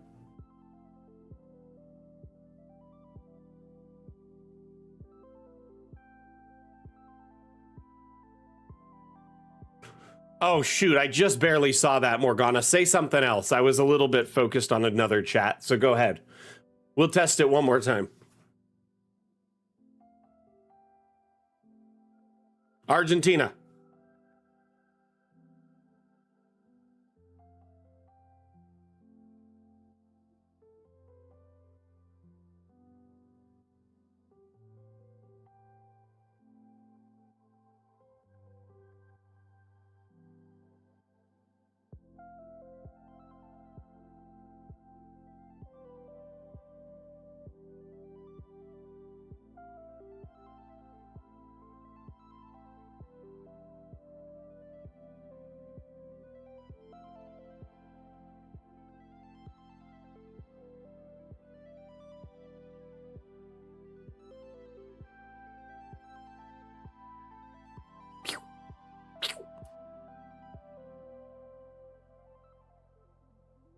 We need light in this room. Got a little distracted with all this.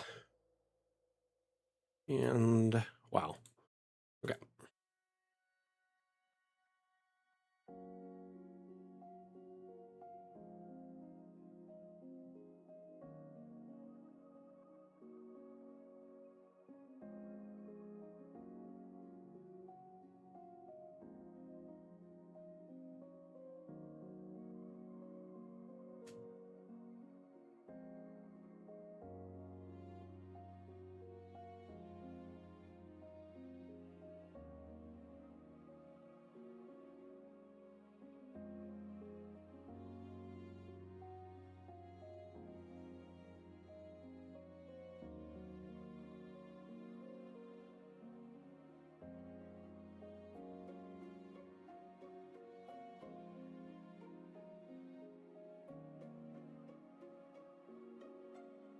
Okay. I think that's all 4 of them for abstract lighting. Now we just need to add the lamps for them.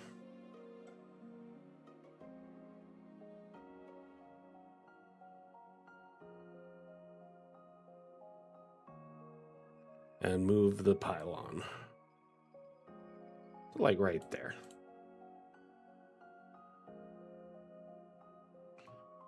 Acquire additional pylons. Let's put it there. Then we'll unlink this laser line from this bad boy. Is there another one? Yep, there is right below. Okay. Copy this over to here.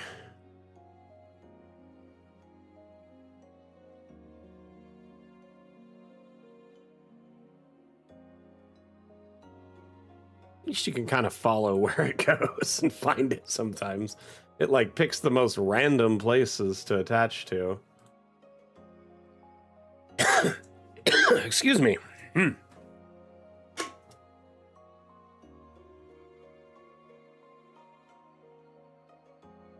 See if there's a similar suggestion first, Kane, before you make one. If there is, upvote it, comment on it, right?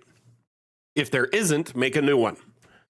It's usually best to upvote on existing feature requests that are similar to yours instead of trying to make a new one, because then it'll more likely be recognized, and because you're combining your votes, right? Instead of being one. Anyway, speaking of which, I need to go through and consolidate some of those soon. every like few months I go through and consolidate a bunch of requests on our upvote, because more often than not, people will just make a request without reading through them, and they make one that's already been done like a dozen times. So I have to go merge it. So if anything, you're just saving me time and putting more weight behind your vote. Because the more people who are, aligned and voted on the same thing, the more likely it is that it'll happen. It's not a democracy. More votes doesn't guarantee it, but it's more likely to be noticed and considered by the devs. Some things just aren't viable with our manpower, resources.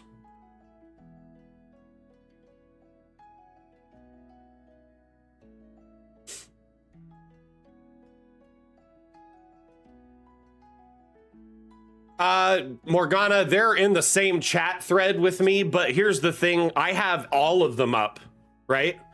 So yours shows up in a multi-chat feed on my main program window, which is above my normal monitor. And I check that one once every like 20 to 30 seconds. I have another chat bot that's Twitch exclusive, because Twitch is our main feed, right? So I try to pay close attention to that one on my right. I have a TikTok feed, a Steam feed. I have all of them up. So you'll notice I look all over frantically. That's because I'm occasionally checking other chat feeds. But yes, I don't check Steam as often because we maybe get one message per stream on Steam. TikTok, it varies. Some streams were super busy, sometimes we're not. Earlier we had messages, but I think it had frozen, so I wasn't seeing them. I had to refresh the page. But yeah, I see the YouTube ones come through. I would just say mainly because Twitch has a whole monitor dedicated to it on my right. I do see it more often than most, but we also have, 20, usually 15 to 30 people sitting there watching and chatting on average. YouTube, we'll get 5 to 15, But yes, I definitely have like a unified chat feed that usually has TikTok, YouTube, Facebook, and Twitch all in one feed, and I keep an eye on it.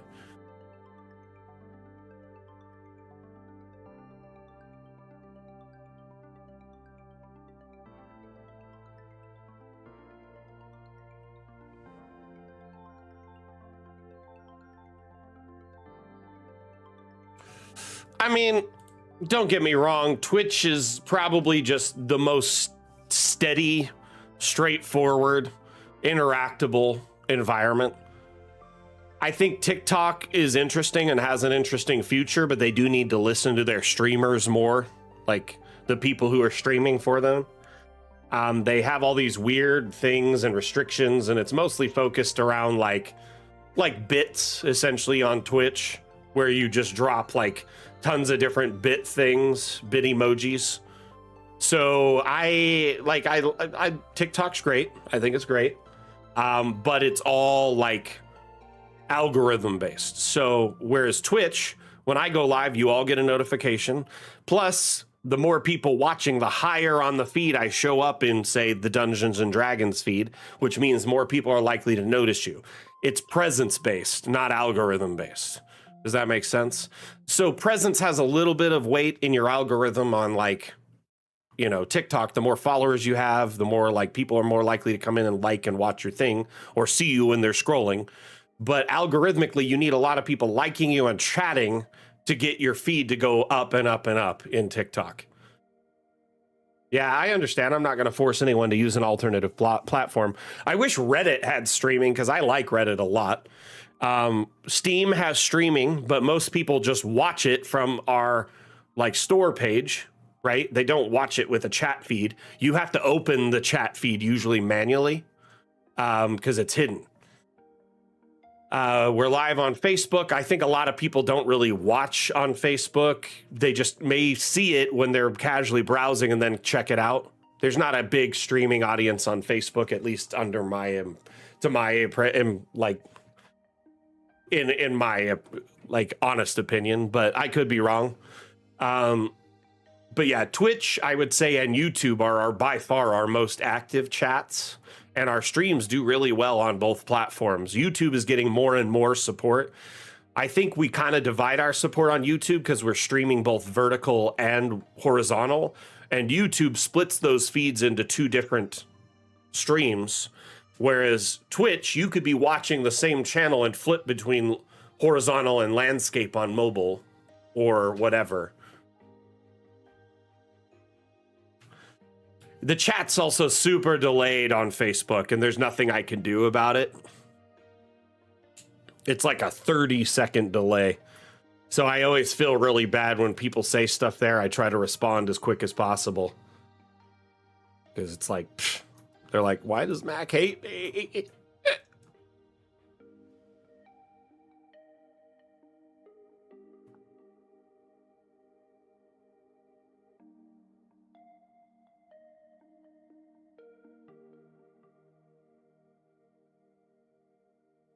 Goodness, that looks good.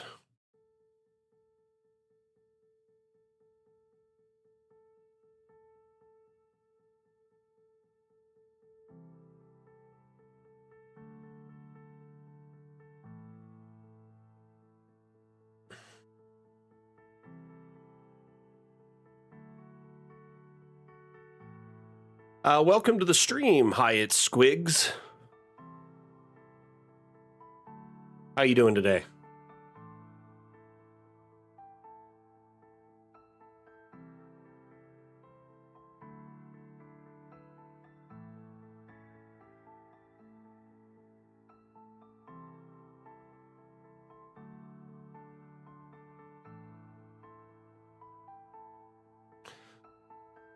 I like to think that because there's so much glass here, there's a lot of natural light. Let's hide those abstract lights just to get an idea of what things look like on this floor. So we've gotten like the whole outside edge. I think I'm going to put a pylon in this one though, and add to the aesthetic. We need to fill this room. We need guards, statues, pylons, lighting. That'll be fun. But yeah, that invisible lighting really just slaps there.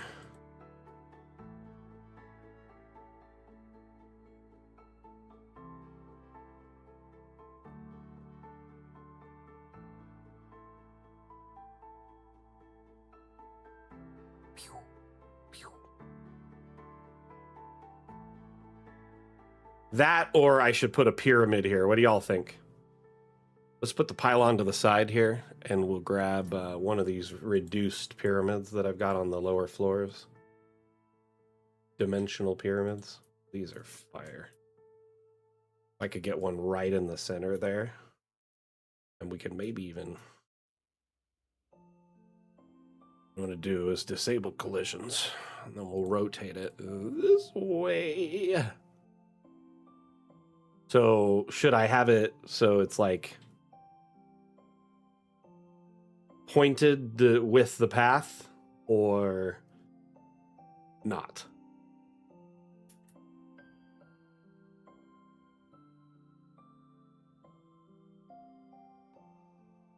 Well, the pyramid's supposed to go in that one, actually. Dang, that actually looks really good.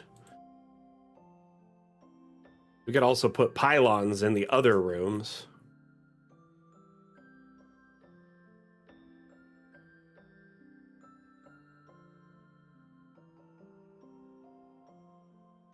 Does that look like too much, having the pylons in these?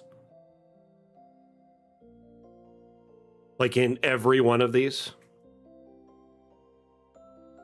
Part of me feels like it's too much, but I also think it looks good. Remember, I don't have a whole lot of ice objects, so I'm making do with dimensional objects as well, as like a kind of a band-aid solution. But it really adds to the aesthetic, I'm not gonna lie. It looks really good.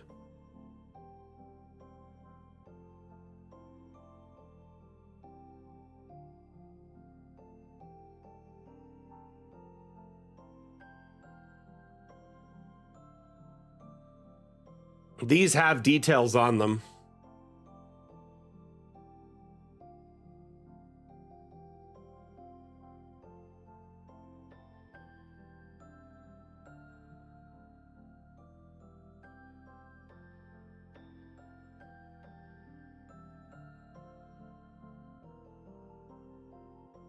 That looks really good, actually. The more I'm thinking, less is more here. You know, we've got a pylon here. We got the pyramid there. Don't need a pylon here and there. When we get into this room, I'm going to be pyloning the shit out of, I mean, the crap out of this space. My bad. Whoops. The Owl Wizard, welcome to the stream. I like your name. You know, we have a character token for our map builder that I call the Alchemist. Hold on, where is the owl? Owl. There he is. He's an owl folk wizard, technically, but I call him an alchemist. Here, let's put him in some light so you can see him. He's pretty dope. I like his, like, sort of, what kind of hat would you call that? Like a pilgrim hat?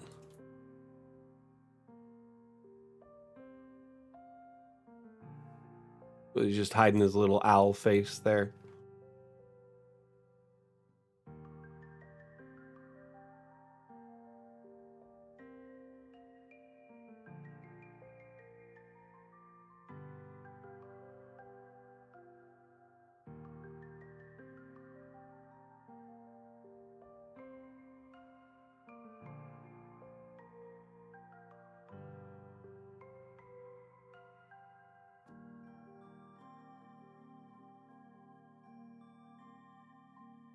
Yep, alchemist.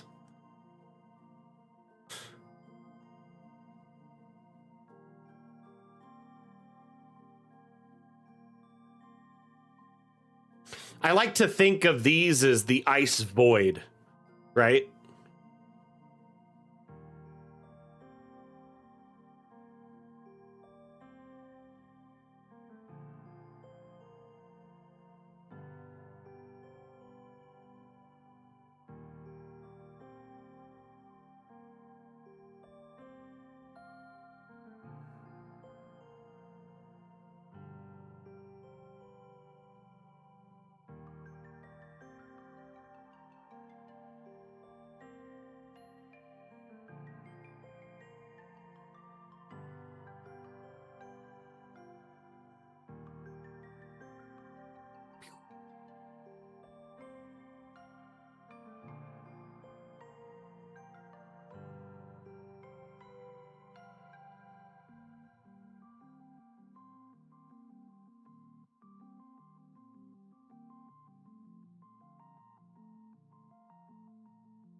Alternatively, pyramids would look really good in those spots too. Hard to say. I still need to put pyramids in all these though, so let's go do that. Tower of the Pyramid.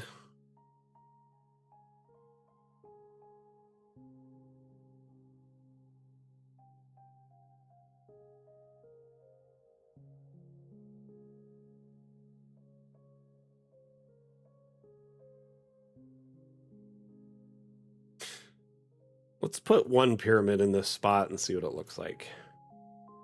A little bit further out. Interesting.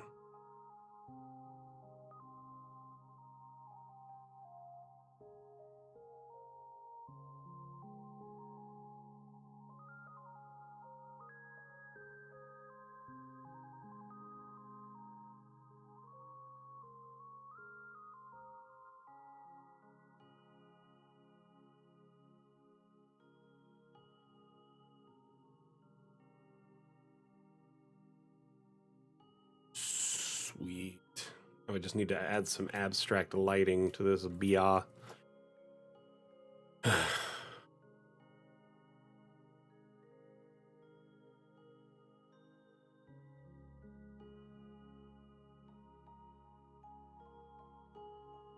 So by default, there is quite a bit of animation just built into almost any DA map. A lot of assets have animation to them. Water, trees, for instance, slightly flow in the background. It's how you export the map that makes it an animated map. Now you can also add, animated assets from the workshop, but there are quite a few assets of our own that have animation in them. Let's see here. Like there's that mine cart, or like the mining drill, these elevator engines. Pretty much anything that has like cogs on it can move or be animated. Let's see, where is the drill? I think it's this. This subterranean drill is one of my favorite. We have windmills that are animated, a bunch of magical objects. So anything that you add to your map that's animated means you can capitalize that upon that in your export. So when you export your map, depending on the export settings you choose, you can export it with animation, i.e. a video export. So depending on the VTT, some are compatible with animated maps and some aren't. For instance, Roll20 currently is not compatible with animated maps. Any virtual tabletop that uses the UVTT format exclusively, also not compatible with animated maps. UVTT by its nature is non-animated. So if you export as a UVTT or for Roll20, SOL. Goodness, I think I froze it. Hopefully this doesn't crash. It'll probably pull up the Windows like notifications saying it froze or wait, but I'm fine with that. I like waiting. Usually almost always fixes itself. So, no worries. Yep, there we go. So when you're in the export window,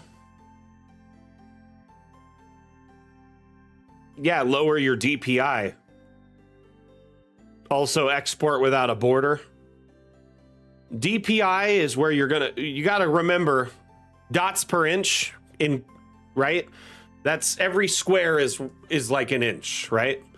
And if you have 300 DPI, that's 6 times the resolution of 72 DPI. Well, 5 times the resolution of 72 DPI, right? So essentially, you increase the file size exponentially when you export at higher DPIs. Additionally, there's these, here, let's go to like a video export mode, so it's just all video. There's different video modes, right? MP4s are really only for smaller maps, i.e. pretty much anything lower than like 40 by 40, you could probably use MP4. Anything over that, you're gonna wanna use WebM, right? They have WebM slow, WebM low quality. WebM low quality and a no border, low quality DPI. Honestly, I would recommend exporting for virtual tabletops at 72 to 150 DPI only. Let me explain why, especially someone like yourself that's selling maps and you're kind of new to this. So let me explain why. So virtual tabletops, because they're online, right? By their nature being an online service where you run everything online or through a server, right? Foundry, you either run it locally through a local server or you rent a server. Fantasy Grounds, similar, right? Roll20 has their own server space, but you pay to use that monthly. Their free plan is kind of limited. Depending on the service, some of them are free, some of them require you to use like a third-party cloud service or pay monthly, right? So the reason being is there's limitations in online stuff. You got to think about your players that play on the map. Their internet connection could be slow or limited, meaning they don't have unlimited data or they get throttled if they use too much. They could be in a remote region where they don't have good options, right? Alternatively, they could be someone who moves a lot or is like mobile, nomadic, right? People who are living in like tiny homes or, RVs, stuff like that. So they have a mobile internet plan that isn't that great in some regions or is kind of limited in others. Lastly, computers, right, is for your players. If a player's computer is kind of a potato, it's older, maybe it's an older laptop, or it's not really designed around streaming or gaming, it may struggle to load huge maps. And you always want the players to be able to load into the maps fluidly without issue, right? That should be the biggest priority. Because if you're spending 5-10 minutes loading scenes and players can't load into the map, this is kind of end user stuff that you need to be thinking about when you're selling maps. So sure, offer the higher quality options with your maps, but also include the lower DPI exports as well. You want to do this because players can load into them much faster because the file sizes are significantly smaller. A. B, virtual tabletops have file size limits and resolution limits. So if the resolution limit is met, it won't load. If it's too large, it'll look like a black screen for most players and they can't load it. So essentially, you need to find that sweet spot, the Goldilocks zone, where it's a reasonable quality, but also will load well for the players and fits within the parameters set by the virtual tabletop itself, i.e. resolution limits, file size limits. Foundry, Fantasy Grounds, Roll20, Above VTT, almost all these virtual tabletops, they recommend using maps that are between 60 and 90 DPI for online play. So usually that's why 72 is just, in my opinion, the best for online. It's right in the sweet zone for most of them, between 60 and 90.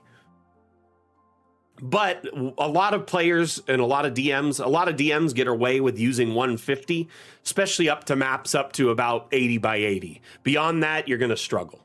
It's just too big for the average VTT and the average player's computer or internet. I hope that makes sense. So when you are selling maps, obviously include the high quality 300 DPI ones if you can, but realistically, you want smaller sizes so it'll load in a VTT. And the other thing to consider too, your players, they're there to kick butt, like kick goblin butt and get loot and level up, right? They barely notice little things like DPI differences. Some players may notice, and they're the ones that'll end up being DMs someday because they're just super picky about those things and notice it more than others. There is this running joke in our community it's an acronym called CITMOTH, CITMOTH. And it's a joke because one of our diligent DMs in our community who'd been running a long time campaign for several years, he made a map, generated some areas of it to save time, and he used to spend hours decorating every room by hand, and there was a thing he overlooked when he generated it, and later his players overlooked, and then he noticed it, didn't say anything, but there was a couch literally in the middle of the hallway, right? Just something like this, right? In the middle of a hallway. Couch in the middle of the hallway is what CITMOTH is. And because of this, we have strived to remind our DMs, GMs in our audience that you're a DM, GM for a reason. You really get into lore, you really get into story, building the environment and the story behind it. You're really observant and notice things, extra things, and have a high attention to detail, right? Usually that's a common thread between most DMs that I've met and GMs. Artistic flair is another one. There's storytelling. There's a lot of different aspects, but usually people that have an attention for detail, right, and love building out like lore are people that love to DM or usually make maps as well. And what I've noticed is you can spend hours and hours and hours in building out a map, and sometimes your players will run through it and not notice half the stuff you did. Or little things like this will happen, artifacts leaving something stupid in a hallway, and your players won't notice it at all. That said, I have heard the inverse, where there's players that notice every little detail and will spend hours diving into the details of a room because they want to learn more about it. So, every table's different. That's one thing I want to remind you at the end of the day, right? And I also just want to point out that you're wanting to use Dungeon Alchemist to save time, make sure that your maps look good and your players have fun. And in the case of you, Constantine, making maps that you're reselling, you want to make sure the DMs buying your maps can load them efficiently quickly without having to come back to you with support issues, and also their players being able to load them effectively, right? So just kind of be thinking about that in your like sort of design when you're exporting your maps.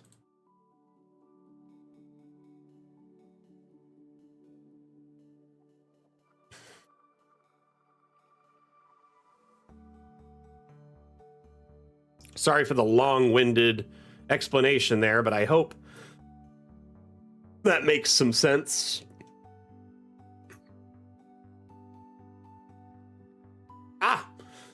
No worries, man. Honestly, if you have any questions, let me know. I am actually a longtime content creator myself, and while, you know, it isn't necessarily the same as being someone selling maps, I have, you know, made content and been a content creator for 15 plus years now. Someone who streams and shares content on the internet for others to enjoy, and even segued into a career. So, like, I have no problem helping our new map makers that are putting themselves out there, like trying to, you know, get a foothold by helping them come up with ideas and strategies and suggestions and stuff like that. So if you ever want to talk about it more, feel free to reach out to me. At the end of the day, I'm just, you know, I'm here to help our community take their dungeon alchemist to the like map making and like experience to the next level. If that means, you know, helping someone who is selling maps, like get their feet wet, or someone streaming a campaign, understand what they're doing with streaming software, or maybe, you know, it's helping someone figure out how to edit a video. Like, I may not know every software, but I can give you some pointers, you know? And when it comes to streaming or sharing content online, I've done it for so long and seen so many things that I feel like I at least have a good understanding of the base level things that people are looking for. So if you ever have any questions, you know, maybe you just want some feedback or whatever, let me know. This room's looking pretty good.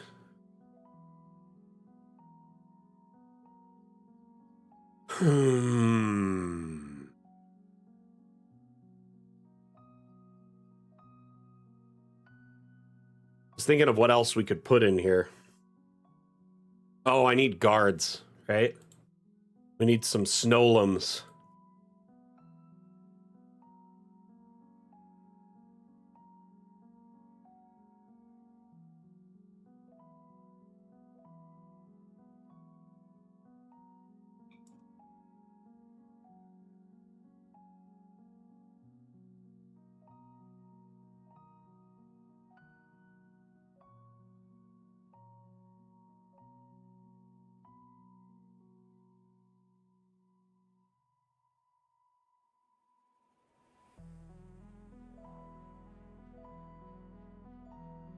I was thinking we could put a big statue here of some sort where it's like basking in the light.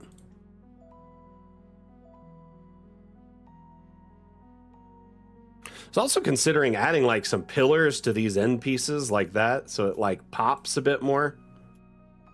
Just looks more ominous. Anyway, open to suggestions.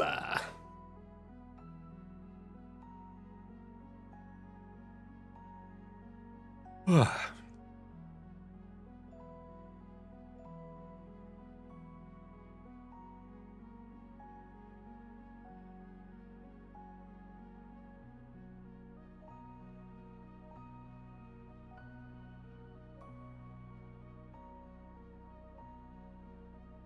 course it doesn't snap into the center. Why would it do that?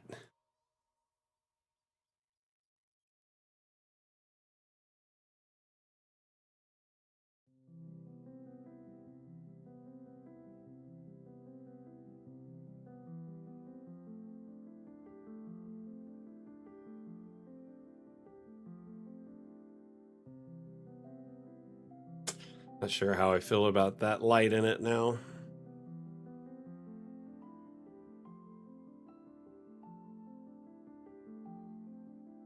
No, not a fan of that. We could do like a crystal or a pylon there. Like one of these could look cool.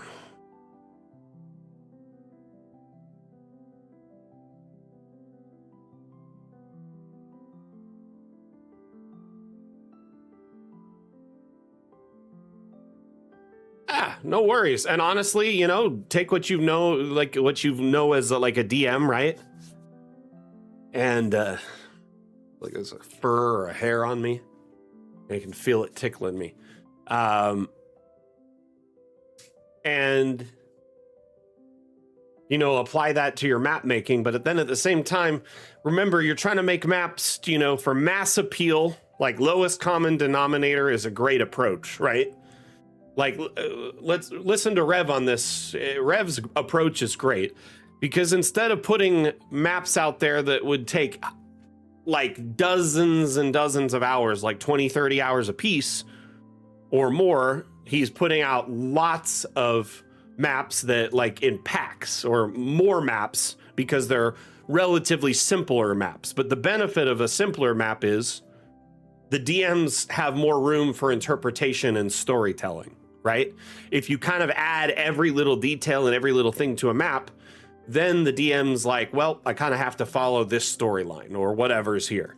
So like Sack, actually one of our longest running map makers who has been, you know, selling his maps, he told me this directly a long time ago. He used to make maps that were like dozens of hours per map, and then he stopped doing it for more mass appeal maps. So here is a tavern or a pack of taverns. Here is, you know, road encounters, or here is a bunch of ice maps, you know. Blue fire. Interesting. I consider it. Where would the fire be? Just on some of these things?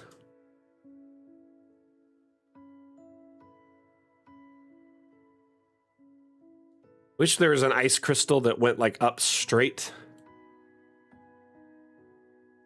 Rev is great. Rev is good people.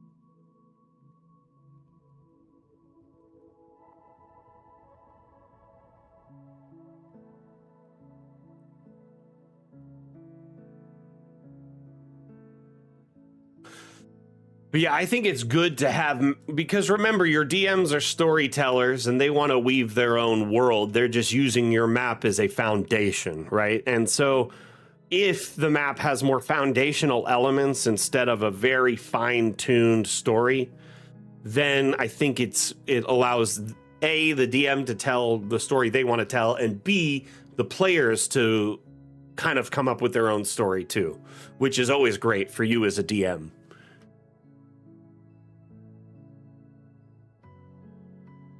So I think I'm going to look under the effects because I know we have blue fire and smoke. We could add like stuff like this in these areas. Cold fog. In fact, I was going to add effects last. So if I do add any blue fire, it'll be something I add way later. Once I've finished everything. The reason I say that is fire is very, like, effects are rarely resource intensive. In an order of operations, I usually add them last because, in fact, I'll usually save the map without them and then make a save as version with effects. So I have one without effects and one with them. That way I can be in the map without it like lagging all the time. Because if you start adding a ton of effects, your map is going to start lagging.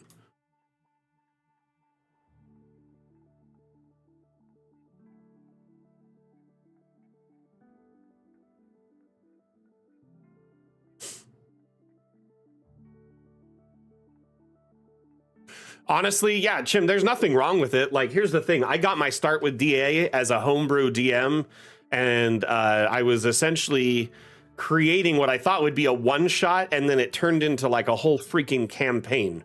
It's like a campaign module, you know, akin to something like, you know, Strahd or something like that, right? So I essentially, or a Tomb of Annihilation, something like that. I was very proud of myself, but then I realized after I'd read it a few times and ran it, where like had some people look at it, that I had railroaded the crap out of it, first off, and it wasn't necessarily going to be as fun as I had thought, right? I was more writing a book than I was like a novel, than I was a, you know, making a campaign module. And at the end of the day, like, I had a lot of fun with it. I learned a lot, but that's what brought me to Dungeon Alchemist. And I started making maps for like a dwarven, like a very reclusive and like unknown dwarven race that is from the Fae, or from the Feywild. And it was actually quite cool to use Dungeon Alchemist to bring what I had in here out into a space and use it. But then at the same time, those maps I put like some of them 50 hours into, and then they really never went anywhere more than just allowing me to have a creative outlet during the pandemic. And I would say I learned a lot, and then it segued into me getting a job, which was great too. So I won't take any of the time I spent, you know, early on with Dungeon Alchemist for granted.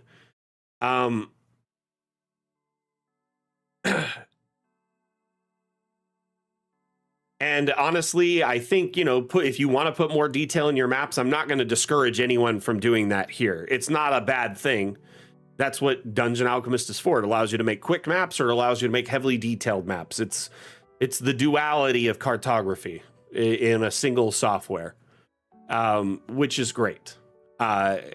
You know, you can download maps, you can generate maps, or you could just spend hours rolling up your sleeves and building very custom maps that your players may run through in moments, or, you know, look at every minute detail because they're obsessed with it.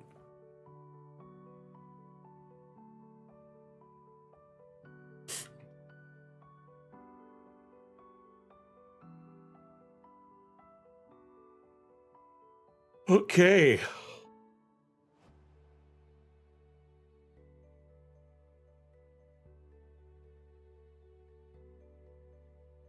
Yeah, let me see if I can pull that up really quick. I haven't looked at it in a while.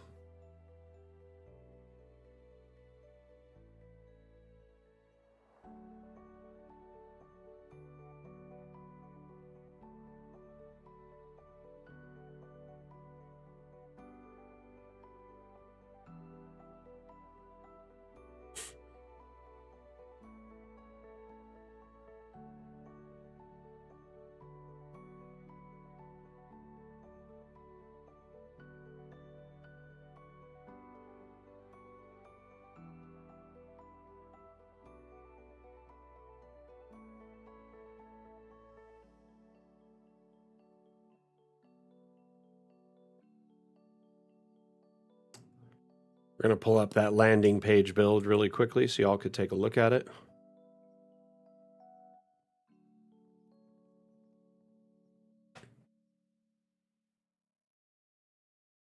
It's well deserved, Rev.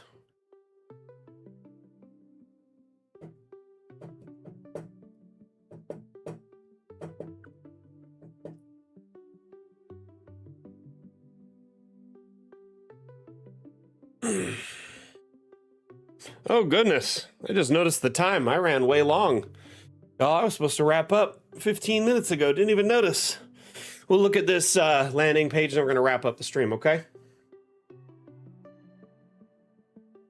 I saw your message, but it was while I was preparing for stream, so I didn't get a chance to take a look at it yet. I was going to wait until after.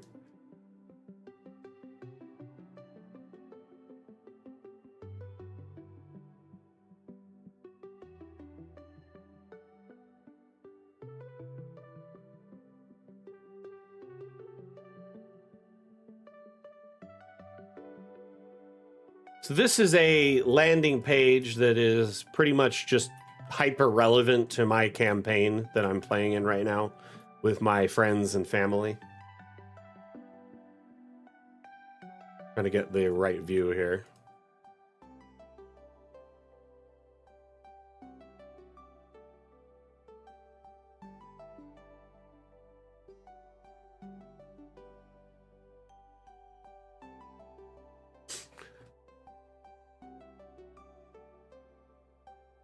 But if you take a look here,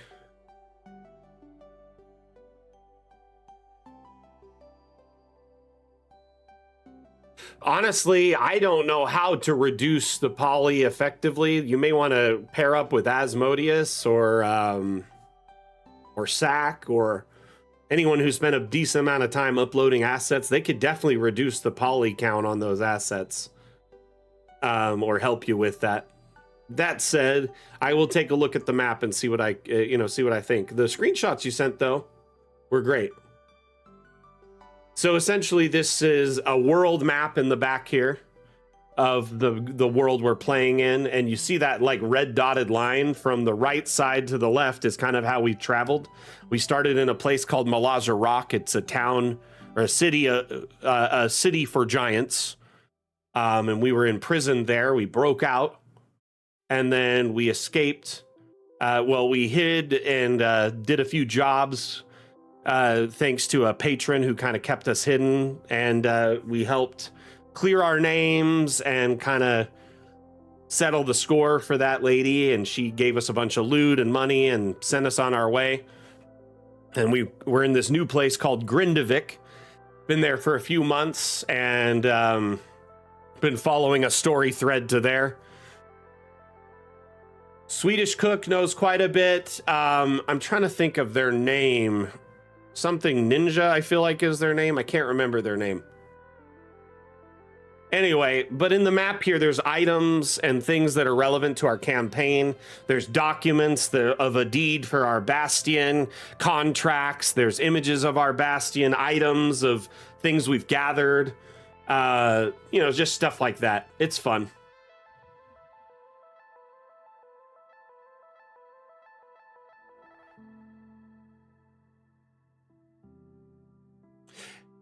Tonight I have something going on, but if I do end up having time, when you guys are live, I'll try and drop by.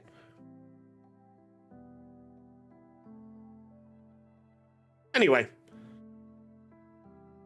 there's a bunch of random stuff on here that, like, this book was an item we found. It was cursed, and we knew it was cursed. And none of us attuned to it until we needed to use it as part of like a MacGuffin thing to break down a door. Like this item was like a key to break down the seal of a door that behind it was a dragon that we were, after. So when I attuned to it before we used it to destroy the seal, and I thought I would just lose my shadow by doing that. So I volunteered to do that, but then it gave me a feat. I have like a whole bunch of extra abilities in the dark or in dim or dark light. Like I have true sight, and I have advantage on like deception and perception checks in the darkness. I have, let's see. I also have resistance to necrotic damage, like a whole bunch of things. Oh, shadow-based magic can't affect me.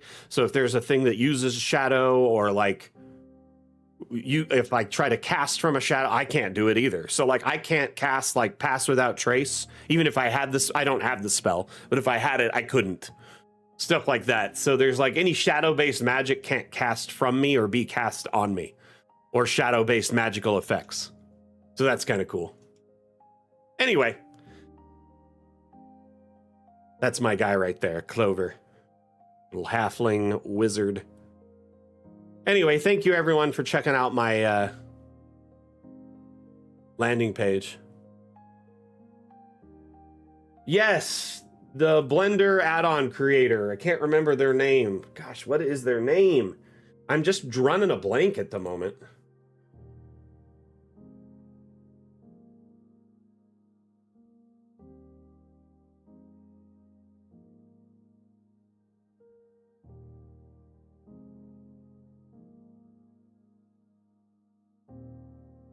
Night Vision. It's Night Vision.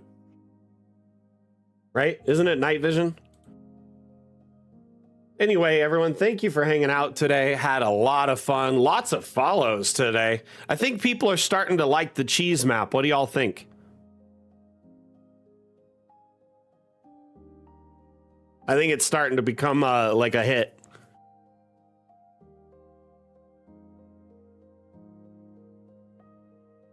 We almost finished the A. We only need 2 more wheels of cheese to finish this. Isn't that great? Isn't that wonderful? Anyway, thank you everyone for tuning in. Had a lot of fun with you today.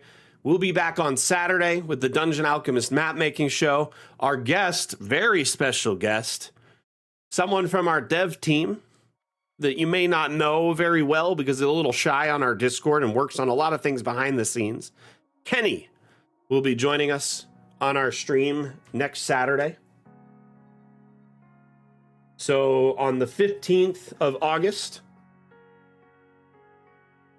pretty sure that's right. Hold on, let me double check. Kenny. Yep, 15th will be Kenny joining us. So Kenny's going to join us for about an hour, maybe hour and a half. You can ask him questions, see the work he's done for the team and things that you may use every day that you didn't even realize. For instance, Kenny had a big hand in the effects tools. He also, I believe, designed like things like the lava and a lot of effects and animations Kenny had a hand in. Yes, Kenny has the best hair in DA. Here, let me get a picture of him real quick.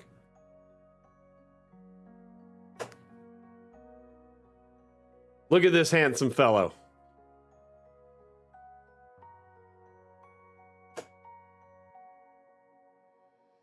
Hey, Constantine, I'm glad you were here. By the way, I don't want to discourage you from taking time to build epic maps like you do, because your castles, your builds are really cool. Your multi-level is on point. So what I'm thinking is, definitely keep doing maps like that aesthetic, but then also pair them with some more simplistic maps so you have both. You know what I mean? It's because he stole Wim and mine's hair. Like, we don't have any hair. Wim and I share the exact same hairstyle. All right, everyone. Thank you for tuning in today. Had a lot of fun hanging out with you. Again, my name is Mac, the community manager for Dungeon Alchemist. Dungeon Alchemist is available on Steam. We offer a free demo so you could try Dungeon Alchemist out before you buy. Remember, the demo is just a small slice of the overall pie, giving you access to just one of our 10 plus biomes and only one room type out of the 70 plus available. So you get to make a tavern, a limited object set, and build it in a forest. Gives you a good idea of how well it'll run on your computer, gives you a good idea of how to use the tool, and then you could decide if it's something that you want to invest more time and money in. Remember, Dungeon Alchemist can be used by almost anyone if you want to just make maps for fun to unwind and veg out, similar to something like Sims. Or if you need to make maps for your campaign already, maybe you're sick of looking for maps online or purchasing map packs. Maybe you want to start making maps for yourself, or maybe making maps for others. Dungeon Alchemist is a great tool for that. If you have a campaign coming up or you already have one running, it can be the tool that's perfect for you. I encourage you to check out our demo if you haven't already. And really quickly, if we could get just a few of you, I'd love to hear your feedback on Dungeon Alchemist, what your thoughts are on it, how long you've used it, if you recommend it to others. Would love to hear, chat's feedback on that before we wrap up today.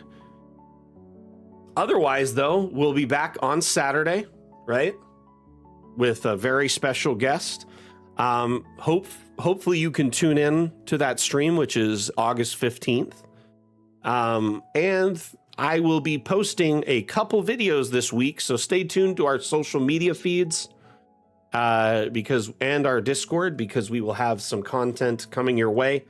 Lastly, before I wrap up, just quick reminder, I posted an announcement in our Discord the other day. If you're a member of our Discord, highly recommend you go read that announcement. We've had an uptick in spam and scam and phishing attempts in our server. We've been monitoring it, coming up with strategies to mitigate and remove entirely. And we've already begun implementing some strategies and plans to fix that. So we just wanted to let everyone know what's going on, help educate you to what, these scams and spam attempts are and how you can protect yourself, what to look for and what to avoid. Dang, Constantine, already 900 hours, man. That's crazy. You put in some serious work. That's nuts. What do y'all think of these first couple floors? Is this really coming together? You'll pass me up in no time at this rate.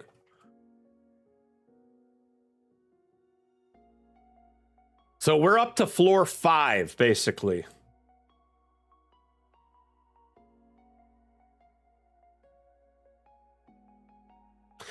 I might condense this to a single stair as we go up because it's really tight here. But then I like it where they're over here. Yeah, it's coming along for sure.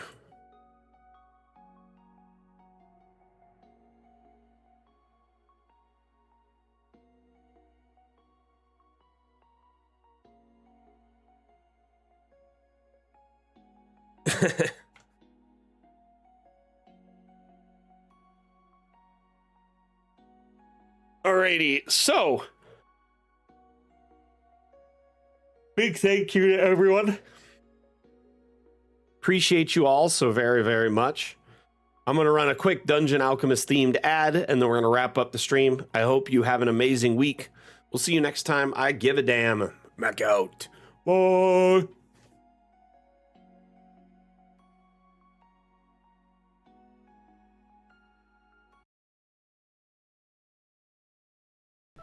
You stand before the long, dark road to the fabled realm of Goyak-Ta, and before— What do we see?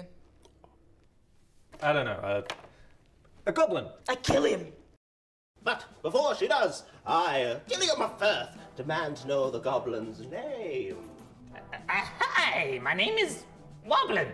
Where do you live there, Woblin? I don't think that's relevant. Well, but I, Gilliam of Firth, demand to seek the goblin's abode. Clever, find family, kill entire bloodline. I like it. Seriously, we're doing this? Okay, well, won't be needing that anymore, will I? Ever get caught by your players with your pants down? Dungeon Alchemist lets you create wonderful maps for any encounter in seconds. Oh, Woblin, that's a very impressive cheese collection you've got there. Yeah, it is quite impressive, yes. But you know what's more impressive? This map I have to the fabled realm of Goyak-Ta, please take it and leave. Close the door behind you. Mr. Woblin, I cannot help but notice that you have a secret tunnel underneath your cabinet. Care to explain? Download Dungeon Alchemist, the AI-powered Mapmaker, on Steam today.